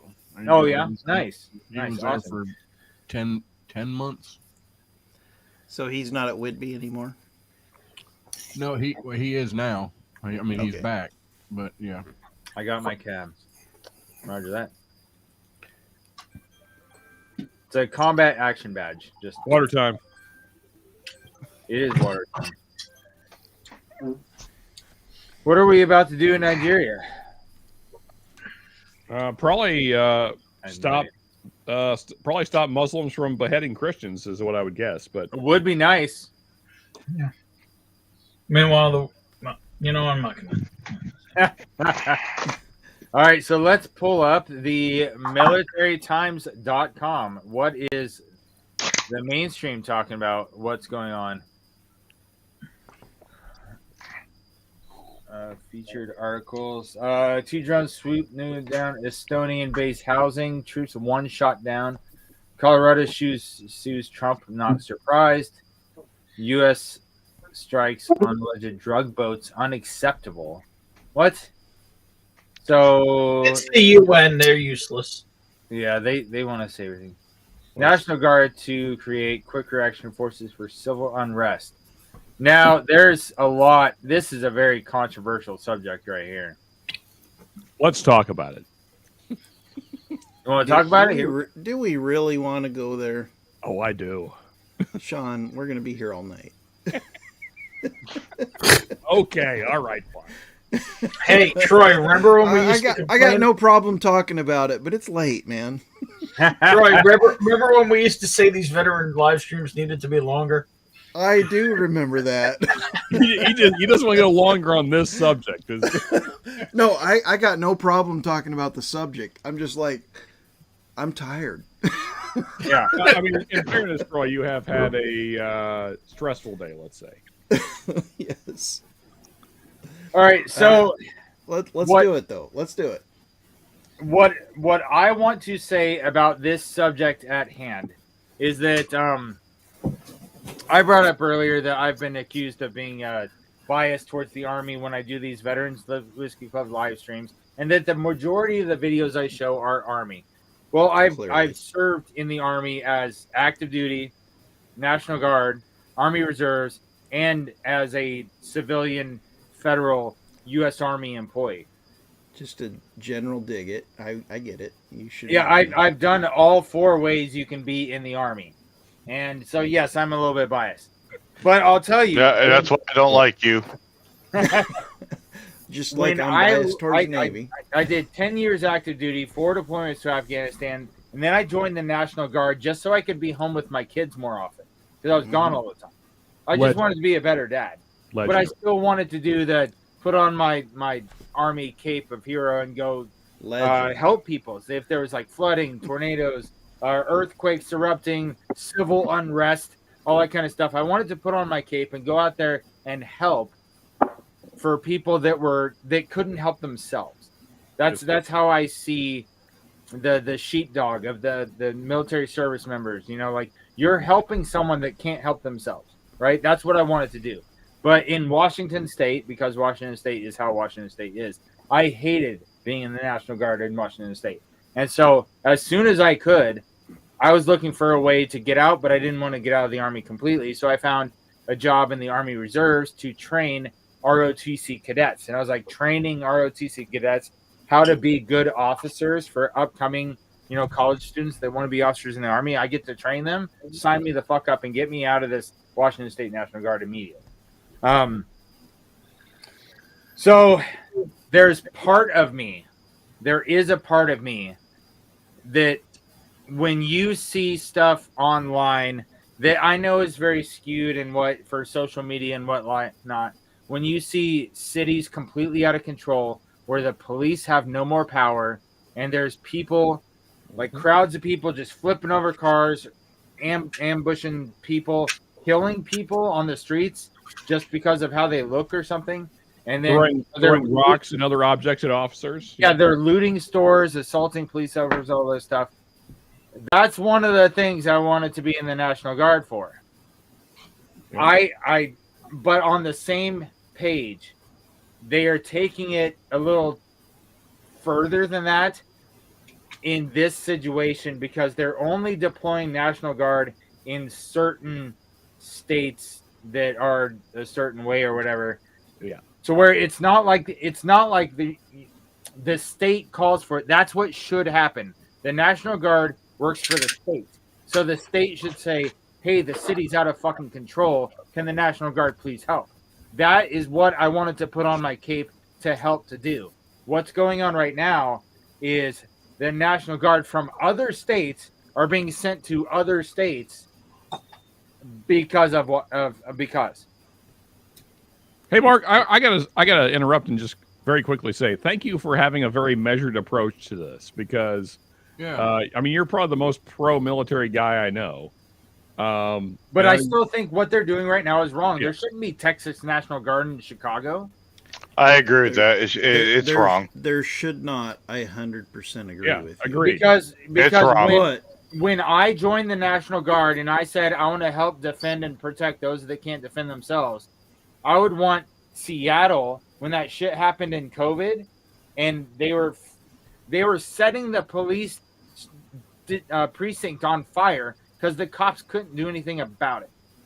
That's when Washington State National Guard should have gone in and kicked those hooded ninjas in the chest and said, "Back up! This is Sparta." Right, and protected our ground and the people that were getting, harmed or their businesses getting looted, and they were innocent. We should have protected them, and we didn't. Just non-bias. Certain states believe certain ways. Yes, and if they believe a certain way, they're not going to do that. So right. I have a question, kind of like just going to let it go. Yeah, so I have a question, kind of no states believe a way. You might have cities, you might have people in cities. No states believe a certain way. You have governments, right? State governments. Yeah, Chris, that's the problem. That's what I'm talking about. Yeah, that's why I'm saying is that what's happening right now is wrong because they did not request the help. The cities like Portland but not requesting the help, does that mean that the help didn't need to be there? No, it didn't. But to enact the National Guard, they should declare a state of emergency to enact their National Guard. The federal engaging and putting National Guard soldiers from a different state in your state, that's not the way it's supposed to fucking work. Correct. I agree. I agree with you 100%, Mark. So I have a question of the group. So what do we do when states are not enforcing the laws that are federal laws? That's the issue. That's the $1 million question right there. That can't be settled by our soldiers. Well, I mean, so I agree, Mark. It's just that we're in this conundrum. It being settled by our soldiers is if that's the way it goes. That's the reason the Second Amendment exists. I mean, I guess here's where I'm at is that it's unfortunate that states are not doing the things that they need to do. But my position is when people break the law, I don't really care how much you're breaking the law. If you're breaking the law, I think we need to go very extreme on this so it stops happening. I don't know where you guys are at, but I'm really tired of the riot bullshit over things that are for instance, illegal immigration. I understand that I understand that over sports teams winning. Yeah. I mean, so Sean, the law is subjective in certain states, but it's not. I mean, I agree. I agree. The law is black and white, but in certain states, the law is subjective. Washington and Oregon are two of those states. Well, I mean, federal law is federal law. So yep. Well, so no, that's one of the points that Troy is making. Yeah, I mean, but Sean, listen, illegal drugs are illegal, right? Sure. It's illegal to have heroin or crack cocaine or something like that, right? Yeah, Or even marijuana. Nope. But in Depends on- Washington State, if they just declare that the amount you have on your persons can be described as for personal use, Personal it's now use. legal. Yep. Yeah. You won't get arrested for it. They open up You won't get shooting galleries compensated. for heroin. Yeah, if they say you're just a junkie, you're fine, pat you on the head and send you on your way. I'm like, that's an illegal drug. And you're saying just because he's killing himself with it, it's fine? So here's my question for you. In, let's say, those states that have that policy, even Massachusetts, same way, marijuana is legal state-wise, but federally, the federal government comes in, the DEA or whatever comes in there, they can bust those people because it's not federally legal. Correct. Yep. But Federal trumps state law, so it doesn't matter what the state says. If the federal law says you need to go, you're going. So I have an interesting position on drugs. I don't know that anyone would agree with it. I think that illegal drugs take care of themselves. It's a self-cleaning oven. I mean, also, Sean, we're not thinking that differently. Yeah, it's water time, but so I don't care as much about the drug thing because I think that when you're taking illegal drugs, basically you're going to run yourself to the end of the train tracks on your own time. I feel like people should be allowed to do for themselves what they want to do. Absolutely. But here's the thing: you are a U.S. citizen, so you can do those things. My contention, though, is that people that are entering this country illegally, which is a federal law, this is not a state law. I mean, I know there's a lot of states that are trying to get around it with various levels of bullshit, let's say. But I mean, it's a federal law. I mean, so like, you know, if you're immigrating here, that's a federal law. So, and that seems to be what all the ruckus is about, all these riots.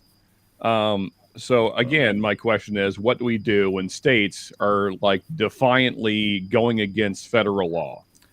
So are they going against federal law because they don't agree with the law? Or are they going against federal law because they don't agree with the orange man? It's possibly both, It's but a I don't care. combination usually. I mean, here's my thing. I'm not even a Trump guy. I want to be like, Yeah. for those that don't know that. I appreciate that. And, you my- know, my- I'm a right-wrong guy. I don't give a fuck who's in charge or who's Exactly. elected or whatever. Well, if they're in charge, they're don't probably care either, wrong. to be honest. I mean, my thing is just very simply, you cannot be throwing rocks and other objects at police officers or ICE agents and Yes. not have severe punishment levied against you. I mean, that's where I'm at. You like just so we can have America keep continuing to be America, not a third world country. You can't be just defying the law. So, do we need? Yeah, and again, And like so. I and that's agree with about you. 40 of the veteran- 50 This states. is a weird yes. veteran topic. Well, not really. To be honest with you, let's answer the question. What other country can you walk into and get benefits and get help without proving nothing? Well, I mean, and Ben, to your thing, I think it is on topic because our National Guard is being used as kind of pawns in this game Yes. that I don't agree with. But at the same time, what do you do to make sure that the law of the land is upheld? So, yeah, it's tricky. It's a fucked up, it's a messed up situation. Yeah. And those troops don't want to be put in that situation. Oh no. And they're being forced. Yeah, they're following orders. I get it. I mean, So it's that's it's why I such wanted a to rough bring that up. situation to be in. I wanted to talk about it from the perspective of somebody who's been in the National Guard and that joined the National Guard on purpose. And to tell you what I thought about it. Let's go to military.com. Yeah. And see if they are reporting anything about the 165,000 troops deployed right now. They talk about the National Guard again. Yes. The new policies that were put forth that we talked about last week. If you guys remember last week, we talked a bit about this conversation. You and I have talked about that offline as well, Mark. Yeah. When Hey, I Mark, drove you onto your getting base, paid? when I drove onto your base to No, pick he you is up, not. and I'm like, That why is- is that guy that- so big? You know what? I would say that's a great transition to maybe talk about the auction since. Yes. So the government shut down.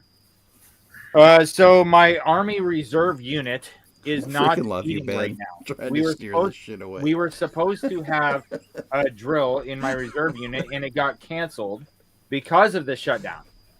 Now you guys might say, but military was supposed to have gotten paid. Yes, but all the other funds for training things, for logistics things, for there's people in our reserve units do not live in our immediate area. And so if you live more than outside the designated area and you have to fly in or travel in, stay in a hotel up to a certain dollar amount, the Army Reserves will cover that expense for you since you got put in a reserve unit that's more than 200 miles away from your home. So you have to stay in a hotel or whatever. And so up to 500 last year. This year, I think it got bumped up to 750 or something. Don't quote me on that at all. But the bottom line is that there's a certain dollar amount you'll get reimbursed for, right? Plus, there's a lot of civilians that are DOD, federal employee civilians like myself that do things like handle your payroll. So the people that process payroll for Army Reserve soldiers are more than often civilians. Sometimes they are actual green suit Army Reserves, AGR, Active Guard Reserve, so they're full-time reservists. But most Army Reserve units have civilians that process their payroll, and all of us are out of work right now. And so my Army Reserves unit canceled our drill, right?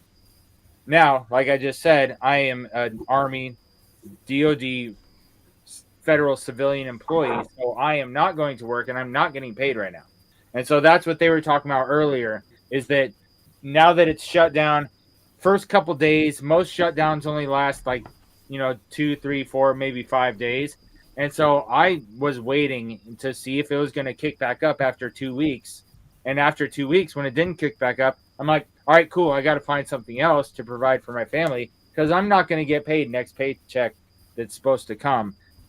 And so I got picked up to do general maintenance at a food processing or food packaging facility, to where if something breaks, I can help fix it. Right? It's just a low level general maintenance type wrench turning, hammer swinging guy. Right? Because I needed to do something. I wasn't going to file for unemployment, then have to pay it all back. Because that's what we got told. Appreciate that would about happen. you, Mark. They said if you file for unemployment, as soon as the shutdown's over, you got to pay it all back. What? Yeah. But you were unemployed. Yeah, Well, I don't the know how thing is, accurate that is, but if they get back pay, the thing is that you might not, because we don't know if you're getting back pay because of Orange. Yeah. I mean, if you're not working at that job, they're probably not going to pay you for it. But on top of it, Mark, you're not getting paid for the work you put in the last time you went to reserves. No, we got paid for that.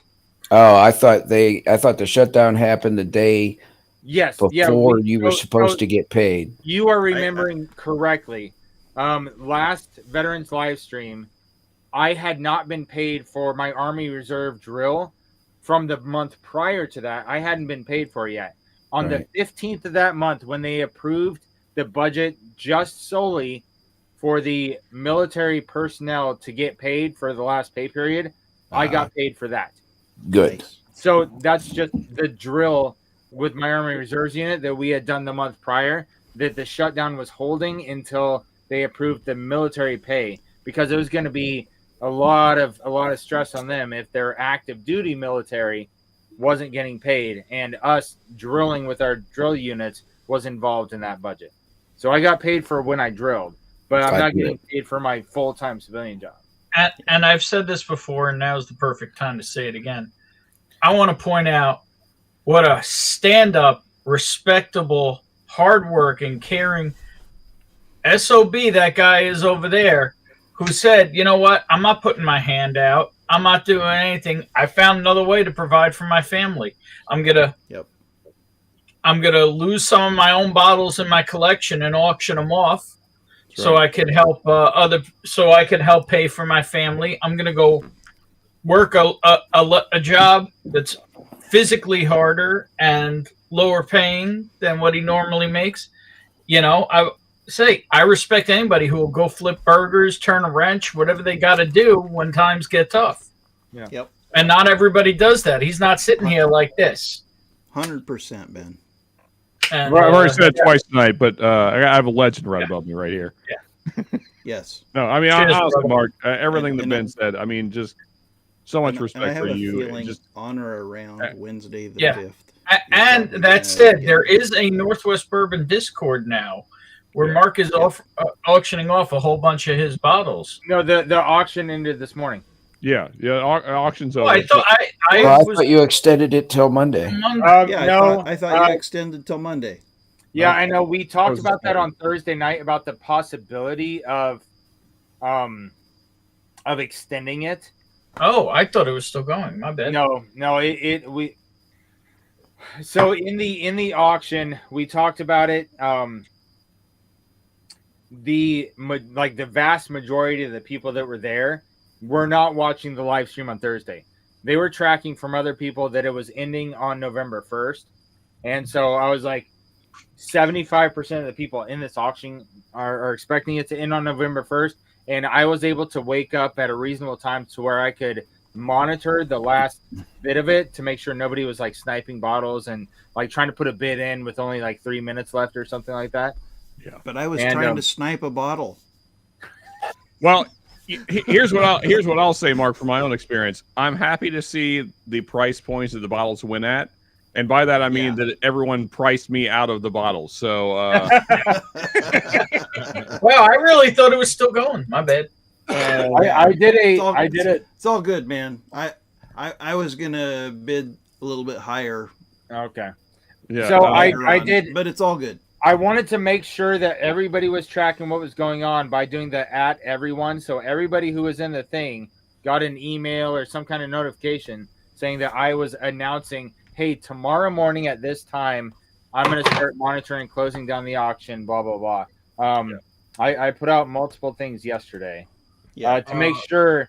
Well, I thought I was making sure that nobody would be left in the lurch.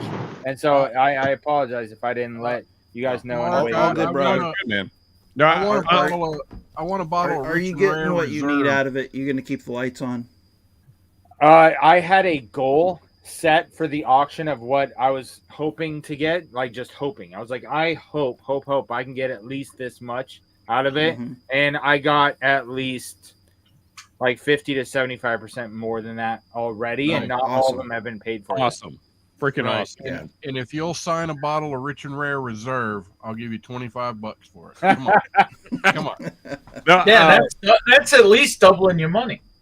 Right? Yeah, Mark, I checked it before I went to sleep last night about 3 a.m. and it looked like things were going well. So I'm happy for you, buddy. Had some great people donate some stuff, and those donated things got some great. Damn, I was going to do a last minute bottle. What's up, Brian Callahan? Payments on them. So I greatly appreciate everybody that jumped in on that. Yeah, it is water time, to Eric's point. It is. Could it be a continuing thing? Could you do a round 2 if this shit continues? Oh, The same? absolutely. And I have a feeling it's going to end on about Wednesday. I do too. Wednesday. I really I hope do too. these retards What? need to get it together. What's Wednesday? So Tuesday is the election. Oh, election day. Right. Yeah. Yeah. That'd be classic. I don't know who's going to wear the badge of bullshit, but either way, it's not good for either party. So, yeah. Yeah. No, it's stupid. It's damn dumb. I appreciate you, CJP. hey, CA Scotty, cheers, buddy. Support our friends. Thank you. Appreciate it. What's up, Scotty? I work for VHA, so I'm still paid. And I feel bad for a lot of people because I work for the medical side of the house.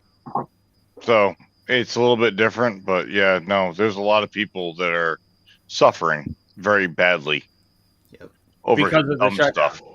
Yeah, because of dumb stuff. Right. But so one of the things is not only do I want to put the time and forth the effort into going and working with somebody if I know that next week I might not be there. Look at the employer's perspective. Do I want to hire you knowing full well that next week you might say, "Hey, my real job's back up. My real job. Go fuck yourself. I'm out." After they did all that, they filled out your W-4 and all your employee handbook shit and went through the training and stuff to come on their team. And then a week later, they know that you might just bounce because you have a federal fucking job and they can't compete. That place you're working is stand up, Mark. Right. No, that's what I'm saying is that you got to go out there and try because I found a place that brought me on. They know 100% that next week I could just say, "Hey, appreciate you guys letting me work here for a whole week. I'm out." Right. They know full well that might happen. But they're like, "Hey, we have work to be done." I'd just slide you cash, man, and just call it a day. And at the same time, Mark, they're working you hard. They're like legit working you. They're not like padding. Yeah. They're like, "Hey, we're bringing this veteran on, and we're gonna support him till his real job." They're putting you to work. You're right. Working No, hard. they when I went into the office to meet the project manager, the floor manager, and the owner, they put me to work that day. They said, "We have a lot of work that needs to be done, and you're sitting on your ass, and you need work to do, and you need some money in your pocket today. Go out there and get to work." Yep. And so that's why for 8 hours straight today, I was grinding and fucking sanding a floor and washing it and getting a concrete floor. At the same time, if they're jammed up at work, and you got a couple extra hours, some point they might be like, "Hey, you want a couple extra hours anyway?" Hey, Gerald's in the house. What's up, Gerald? Hey, what's up, Gerald? Hey, You know what I mean? And they helped you through a tough time, so maybe you wouldn't mind making a couple of extra bucks here or there when they need, when they're in a bad way and you got a few hours maybe. Yep. It could be a nice little, nice little bourbon fund. We got a dog. We got a dog in the house. Yeah, he's wanting to be social. Danny's upstairs sleeping. All right, so let's check the poll before we go on to the wheel of names to see who's winning these samples. All right, so the poll right now, Army Coast Guard is down to 35%, and Navy Marines is up to 46%. Navy Yes, Marines, sir. Yes, taking sir. it away. Air Force, Space Force up to 14%. Other country military up to 5%. And we are going to show you guys the wheel of names. So if you are here, and Gerald, I'm going to put your name on the thing. Has Navy ever beat Army in your poll, Mark? I think this would be the second time. Yeah, it's super rare. Not very often. It's almost always Army. This man at the top of the screen over here. It's always Army. Almost always Army. I may have voted twice, but I don't think that's what's throwing the poll off. All right, so I've got my red, white, and blue wheel of names. Freaking love it. So, Gerald, I just added you to it. So, as of right now, I'm calling formation to attention. If you are here right now, let me know that you are here, and I will put you on the wheel of names to win samples of the Veteran Whiskey of the Month, 4 branches, 4 grain, Founders Blend. Sound off. Hey, Mark, I've had this. You can take me off the wheel. That way somebody else can win. I'm going to leave you on there. That way, if it picks you, you can pick who you want to send it to. Okay, there we go. We'll do that. Go IDF. Get the F out of here. Charles, you know what? What? Hey, wait. What is wrong with IDF? Hold up. I mean, I don't know if we want to start that conversation right now, Ben. We absolutely do. Charles's whole family is IDF. What the? I see other countries' military on the board. What is wrong with that? Right. I was talking about indirect fire earlier. No, that is the Israeli Defense Forces. Okay, no, I'm not saying anything against them. I was talking about indirect fire. And Sean, you could suck it. I was did just, you hear me? What? I was just saying. Yeah, I copy, Mark. Yeah, because I was talking a lot about indirect fire earlier, and so Charles, apologize. Right. That's not what I was Lots of talking people sounding off in the chat, Mark. I got it. I see them. I just wanted to make sure that I wasn't stepping on toes over there. No. Get the rye guy. You got Canadian Chris, Bourbon Taster, West Virginia Mike, Shit Show Supervisor, Bourbon for Bacon, Scotty, CJP, Gunderson. I mean, all these guys want to donate the win to me because I never win. Yeah. Well, that's good to know because I'll just donate it to you when I. Yeah. Where's this very delayed echo coming from? Poor Echo? Rusty lives It's like in a on shack in like the on woods. a 3-second delay. Your empty soul. What? Bit. All I was saying is I don't. I don't know why you got so offended by not wanting to talk about the fucking bullshit in the Middle East. Right? Rusty, I can think of I'm on one a stream. You should be good. I can think of one person who can say I never win more than you. Vogelsang. No, Dave got that from me. I started that. Yeah, you started that, but Jen deserves to say it more than you. Oh, I got a sticker right here that's got Rusty saying he never It's good wins. to see you, Jen. I mean, I've literally seen her lose when there was only 2 names on the wheel more than she won. Oh, Jen? Yeah. Well, Yeah. she doesn't even drink it. That's the thing.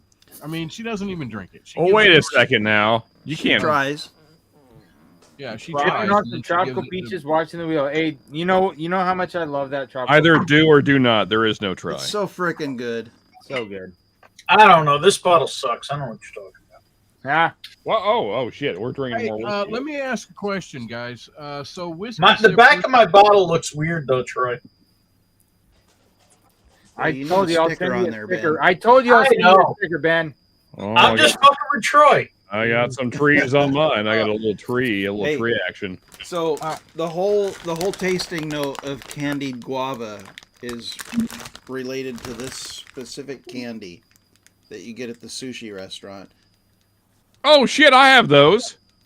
That is the note from Tropical Peaches. The candied guava. Yeah, it's tropical. Yeah, so we have an Asian store locally. Yes. And they have those things. They're incredible. Yes. Anybody wants to try this and compare it to Tropical Peaches, you email me. I'll send you this candy because I thought I was buying like a tiny little bag of it, and they sent me fucking 3 of these giant bags. All right. So it's formation time. Anybody in formation right now? If you do not see your name on the wheel and you are here and able to see that wheel, let me know. If you cannot see it, above Brian here is the rest of you guys that are on the screen. Mark, you have me on there twice. Take Brian L off. Okay, I asked if the one in chat was different than you. Yeah, no, it's the same person. Take it Okay. off. I didn't see it. Okay. Brian, I have a quick question. I'll give you a quick answer. Yeah, Whiskey Sippers was having a thing, and they sold a bottle, Hard Truth, Sweet Mash Rye, whatever, back in August. I bought one. Does anybody know? Have they released that, or is it not? Water. Does anybody know?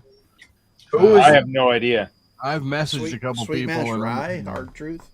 I really like Hard Truth Sweet Mash I've Rye. never heard of the channel or group you're talking about. Whiskey sippers? Yeah. Yeah, so Sweet Mash Rye is a thing. They have multiple bottles of Roger it. that. Yeah, and I never received it. I emailed William. Were you getting a sample or a bottle? A bottle. I bought a bottle. Oh, And yeah, I- you need to reach out to Todd. Todd. I don't know which one Todd is. I don't even remember. I Todd, honestly, Todd Hughes, he's the guy that runs Whiskey Sippers. Okay. Yeah, his partner is in active duty right now. He's Yeah, his deployed. partner's active duty and deployed. Right. Mark, West Virginia Bourbon guy points out that CA Scotty is not on the wheel.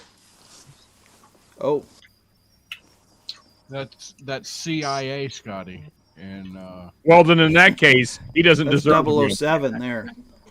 Just put 007. We'll know who it is.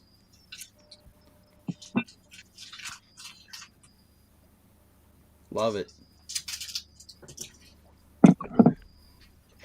Yeah, I thought that was a different Brian too. Yeah, roger that. 36 engineers. Got that Fort Leonard Wood book. Roger that. Still have my stupid it's kind of like a yearbook from basic training. I did 22 push-ups and 22 sit-ups. Good job, Jen. Proud of you. What? Okay. She's on there incognito. for those, Jen. Overachiever. All right. Does anybody else out there? Is Joker on the wheel, or did Joker leave? Joker not on the wheel. Joker, if you're here, say what's up. You better say. Yeah, I was gonna say. If anybody's out there, didn't sound off. Their name. I'll Also, put you on the wheel. Is Jen Clifton on the wheel? Yes. Yes, Jen is on the wheel. Come on. I didn't see. Oh, there she is. Okay, I see her. I see. You got one. I couldn't tell if he sounded off before or after the call. That was all. Yeah. Not sure where the cutoff was. I almost died. Y'all know you can see Appreciate Jen. you, SoCal. Oh, the seahorse. Yep. The Dogo. Seahorse. You can see Jen every Sunday at 8 p.m. Eastern on Off Track Syndicate. She's there, and she really wants to see all of you there in chat every Sunday, 8 p.m. Eastern. If you want to see Rusty fall asleep. Now, almost every time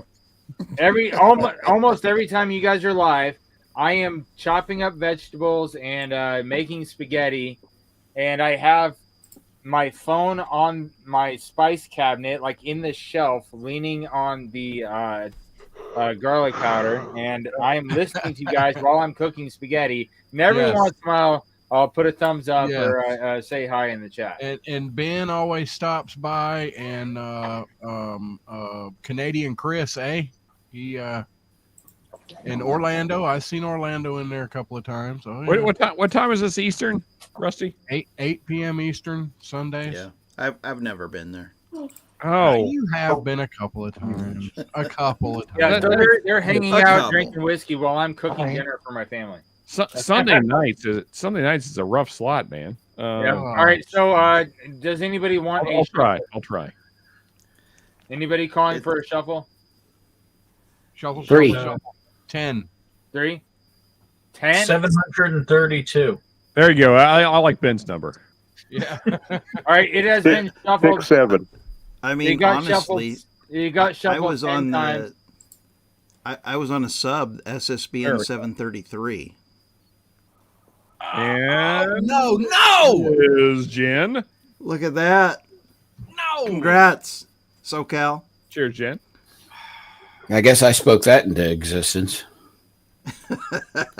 Son of I hope she takes that and gives it to Rusty as a suppository. There you go. There you go. Oh, I agree. Wow. Hey, Rusty. Hey. Hey, Mark, look who just showed up in chat. I put the Whiskey Sippers email in the chat. Joe. Hey, Gerald wins. Gerald. Roger that. Congrats, Gerald. I won 2 bottles tonight. Can you go ahead and send that to Rusty? Send it to Rusty? Yeah, please. The professor wins again. Awesome. Wow. Hey, Rusty, I gotta say, man, I don't know what to do with seeing you without your hat. I know it's odd, right? It's I mean, the hair looks good. The hair looks good.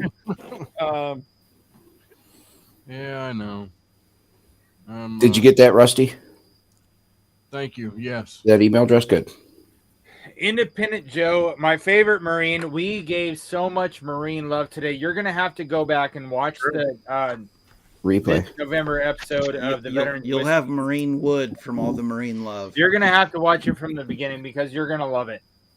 we gave a lot of love to the Marines this. And a lot of love to his Marine Corps birthday stream. His specific pick, yeah. Yeah. So everybody here, Independent Joe's channel in the chat right there. Click it to subscribe if you're not subscribed. Next Monday is November the 10th, and we are going to be hanging out and drinking whiskey with Independent Joe because it is the Marines' 250th anniversary. And so he is going live on that night, and we're going to be there with him. If he allows us on stream or not, we'll find out. Yeah, I've been screaming it from the rooftops. Whiskey of the year. Yeah, there you go. Unfortunately, I'll be at work. Yep. Let's see. Without any further to do, congrats, Gerald. Sorry, brother. No, you're good, man. I'm glad you're alive. Because Joe wasn't here for a Veterans Whiskey Club. Oh, look at the pretty puppy. Yeah, sorry. Hey, don't you dare stay sorry. I love dogs. Dogs are better than most people. I'm telling you. That's a fact. They are. Yeah, but he's loud. Is that a Basset Hound, Gerald? Yeah. Yeah, they're loud.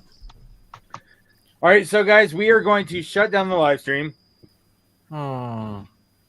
We already did the wheel for the Veteran Whiskey of the Month. The Veteran Whiskey of the Month, very appropriately, 4 branches, Founders Blend, 4 different veterans from 4 different branches, Army, Navy, Marine, and Air Force. 4 guys got together and made a whiskey brand. And so, like I said earlier, the Army's 250th anniversary, the Navy's 250th anniversary, and the Marines' 250th anniversary, all taking place this year. The Marines taking place this month. I couldn't think of a better bottle to pour with you guys tonight. And so I'm looking forward to learning more about them. Hopefully we can work out on the schedule because we're going back and forth about scheduling right now to get them on the show for an interview. So hopefully we can work that out because I really want to learn more about them and what they have going on and what they have coming up in the future. So for those of you guys that are watching us live, if you want to join in the backstage for a little bit of shenanigans, a little bit of a uncut, unfiltered type conversation, you can join now, and I won't add you until we're live. We're going to play taps after we get anybody out there that has any AAR after action review type suggestions of what they would like to see the same or differently next month, because we do this every first Saturday of the month. So the floor is open for any suggestions. I want to see everything you want me to see because your content is amazing. Thank you, Dennis. Appreciate you, buddy. Let's see. Let's check the chat. Independent Joe. Thank you for the tremendous show tonight. Chat, appreciate you. 250th. Yes, absolutely. Are you doing a Veterans Day one? I usually do. So chances are very good that I'm going to grab a bottle of veteran-owned whiskey and go live and just get drunk on Veterans Day because that's what I usually do. But we'll have to see what's coming up on the work schedule because I don't know what next week is going to look like as of right now. Sometimes some of the best streams are just winging it, Mark. I can't get drunk, but I'd come on, hang out. Okay, roger that. I shouldn't get drunk, but I will. Appreciate you. All right, cheers, Vic. Great show, thank you. All right. It sounds like I'm getting a lot of sustains, things that you want to see next month or things that we did this month. I feel like we did a more talking than watching videos this time. Do you guys you like that a little bit better instead of previous months? There's been times where we were watching videos more than we were talking. Yeah, I think it's just a balance. It depends on the month. It depends on what you find. It depends on what's going on. Water. There's a lot more going on right now than there normally is. True. That's all I'm gonna say. It went a little more to the off topic on the topic. Yeah, there you go. There you go. Well said. Yeah, I thought it was a good stream, Mark. Yeah, I enjoyed it. Well, thanks, guys. I appreciate you. Oh, Jesse, Good evening. Showing up after the raffle just went off. Sorry you didn't get a chance to win the Founders Blend from Four Branches. This is our Veteran Whiskey of the Month. I'll be putting out a review later this month dedicated straight to them, and I'm going to keep emailing them and bugging them and trying to get them on the show, because not only do they seem very interesting, but if you look them up, nobody else that's a whiskey tuber has interviewed them. They've only done interviews with local news companies. Interesting.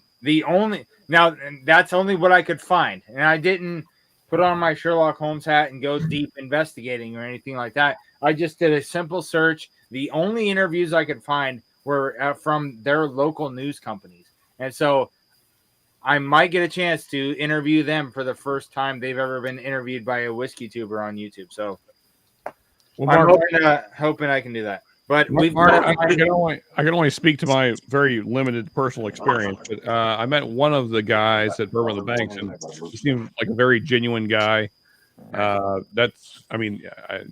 sent you a text about it, but you were already on their trail already. So yeah. So hopefully you can have them on. They seem like good people. So yeah, I'm hoping to get them. The representative from their company sounded like she was trying to balance the schedule to get all four of them on the show at the same time.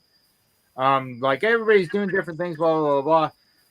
And I was like, I only need one of them who knows enough about the whiskey to come on and talk to us whiskey nerds. I don't need all four of them. So if you're trying to do that kind of balancing kind of stuff, because she was talking about it might not happen until next year, I was just like, I just need one of them that's willing to stay up late and talk whiskey with whiskey nerds. That's it. Thank you, thank you, Mike. Appreciate you, man. Even if you did like 3 interviews or 2 interviews with 2 and 2, yeah, should be like, they're different perspectives. So at the top of the chat, you should see a link to join the backstage. Well, yeah, it's covered up by the poll. Hit the 3 dots and dismiss the poll, and then you'll see the link to join. Or if you vote on the poll, it'll go away. Yes, that too. Which everybody should have voted on the poll. As long as you vote Navy Marines. That's all that matters. Yeah, Right. that's right. That's the right answer, yes.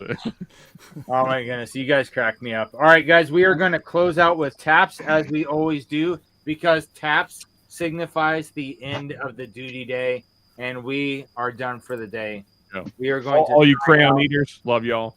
I greatly appreciate all you guys that are here and watching us. Even those of you guys watching the replay, we still appreciate you.